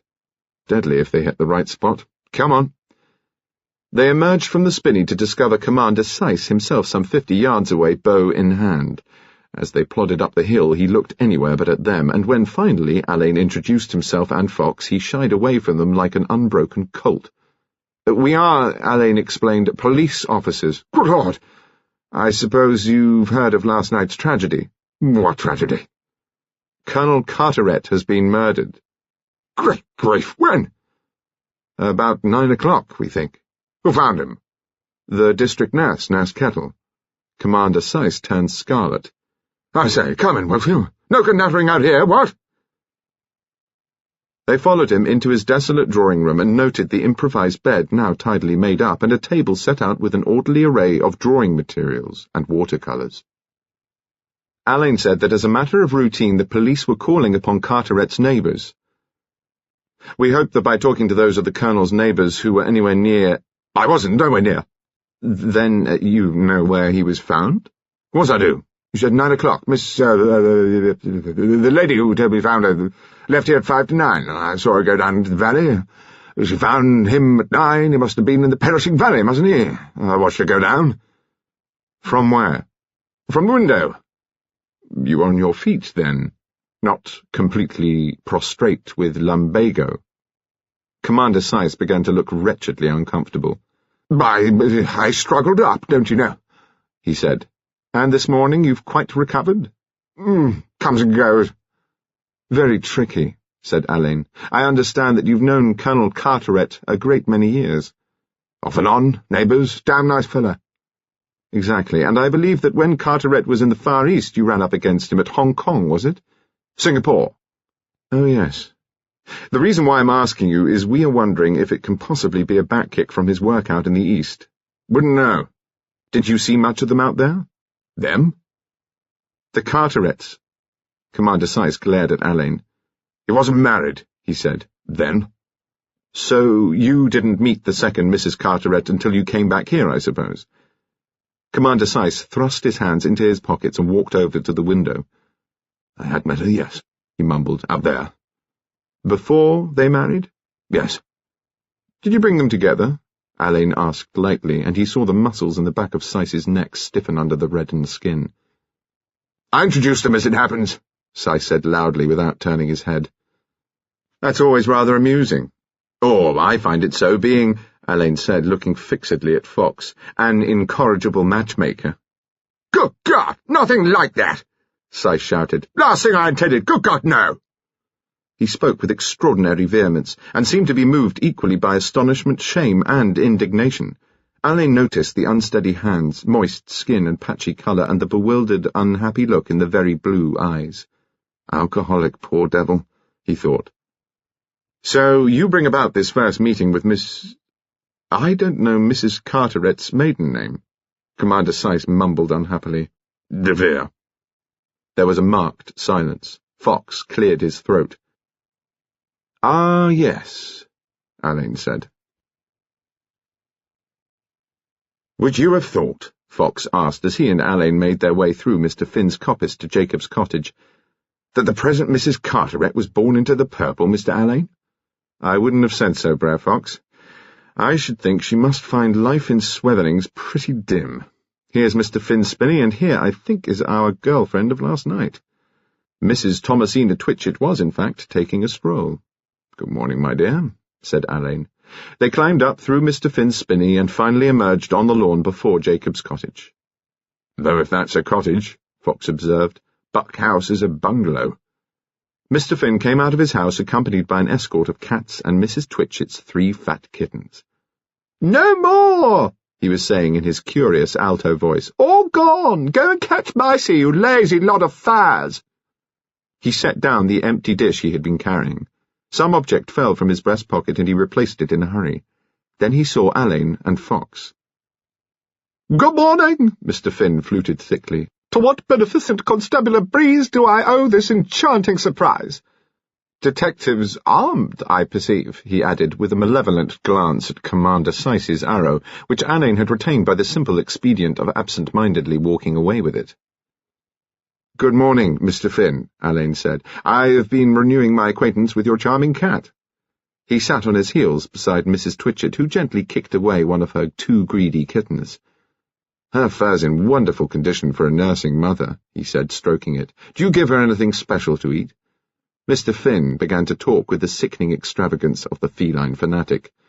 "A balanced diet," he explained, "of her own choosing. Fissy on Mondays and Fridays, steaky on Tuesdays, livy on Wednesdays, cook bun on Thursdays and Sundays." "Fish only twice a week," Alain mused. "You don't occasionally catch her dinner for her in the chine?" When I am successful, Mr. Finn said, we share. Did you? Alain asked, fatuously addressing himself to the cat. Did you have fresh fissy for your supper last night, my angel? No, said Mr. Finn. You made no other catch, then, besides the fabulous Olden? No. May we talk?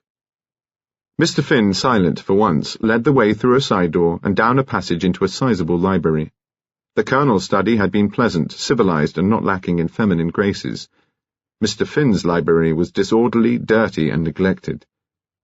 It was on Mr. Finn's shelves that Alain noticed an unexpected link with the Colonel, for here among a collection of books on angling he saw again The Scaly Breed by Maurice Carteret. But what interested Alain perhaps more than all these items was a state of chaos that was to be observed on and near a very nice serpentine-fronted bureau. "Glass of sherry?" asked Mr. Finn. "No, I'm afraid this is a duty call." "Indeed? How I wish I could be of some help. I have spent a perfectly wretched night fretting and speculating, A murderer in the Vale. We are so very respectable in Sweatherings, not a ripple, one would have thought, on the surface of the chine." "Would one not?" Alain asked. "What about the Battle of the Olden?" Mr. Finn fluttered his fingers. "Neil Nissy," he said with rather breathless airiness, "and all the rest of it. But really, the Colonel was most exasperating as an angler. A monument of integrity in every other respect, I dare say, but as a fly fisherman I am sorry to say there were some hideous lapses. It is an ethical paradox that so noble a sport should occasionally be wedded to such lamentable malpractices." "Such," Alain suggested, "as casting under a bridge into your neighbour's preserves?" "I will defend my action before the judgment seat, and the ghost of the sublime Walton himself will thunder in my defence. It was entirely permissible." "Did you and the Colonel," Alain said, "speak of anything else but this ethical paradox?" Mr. Finn glared at him, opened his mouth, and shut it again. "You, of course, have your information from Lady Gargantua, the mammoth chatelaine, the great lady of Nun's Pardon," said Mr. Finn, and then surprisingly turned pink.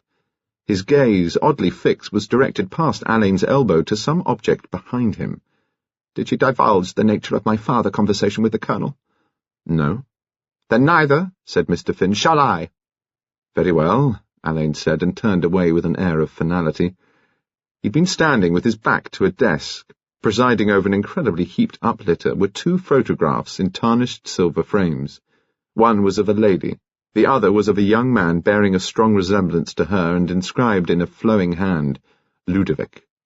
It was at this photograph that Mr. Finn had been staring.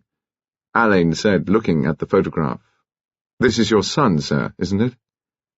Mr. Finn, in a voice that was quite unlike his usual emphatic alto, said, "My son, Ludovic." "We have discovered that Sir Harold Lacklander died with the name Vic on his lips and full of concern about the publication of his own memoirs which he had entrusted to Colonel Carteret. We know that your son was Sir Harold's secretary during a crucial period of his administration in Slonitzer, and that Sir Harold could hardly avoid mention of the tragedy of your son's death if he was to write anything like a definitive record of his own career. I wonder if the discussion that Lady Lacklander overheard was about some such matter." Mr. Finn beat his pudgy hands together once. "If Lady L. does not care to tell you," he announced, "then neither for the time being do I." "I wonder," Alain said, "if you'd mind showing us your fishing gear." Mr. Finn stared at him. "It's not here," he said. "I'll get it." "Fox will help you." Mr. Finn looked as if he didn't much relish this offer, but appeared to think better of refusing it.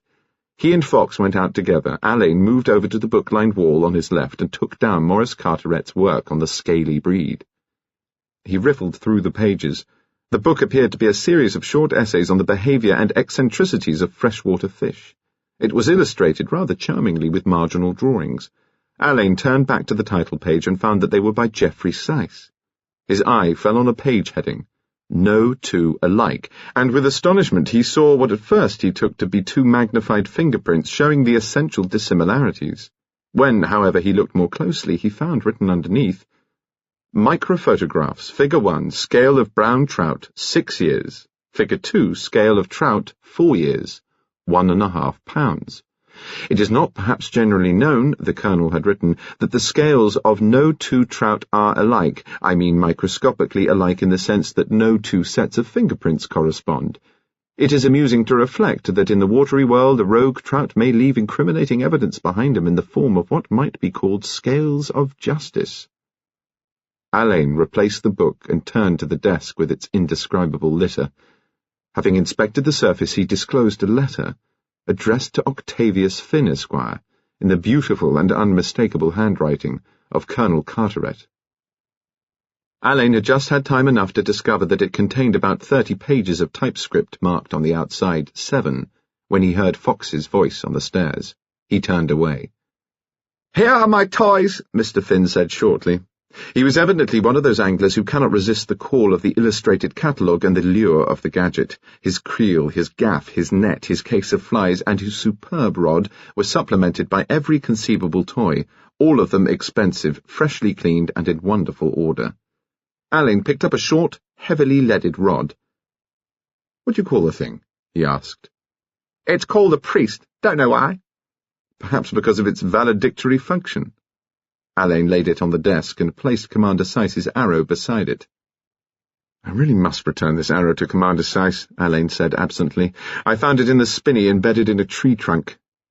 He might have touched off a high explosive. The colour flooded angrily into Mr. Finn's face, and he began to shout of the infamies of Commander Seyss and his archery.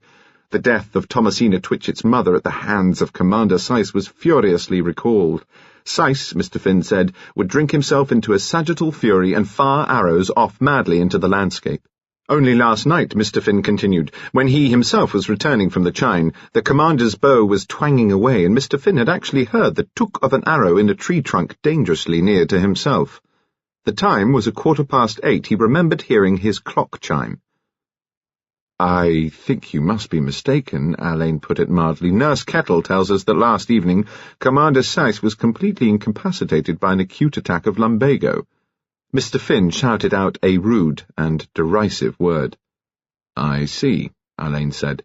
"Do you mind if we take possession of your fishing gear for a short time? Part of a routine check, and also, I'm afraid, the shoes and suit that you wore on your fishing expedition." "Fat lot of use," Mr. Finn muttered. "If I said no—" Mr. Finn's angling garments were exceedingly grubby and smelt quite strongly of fish.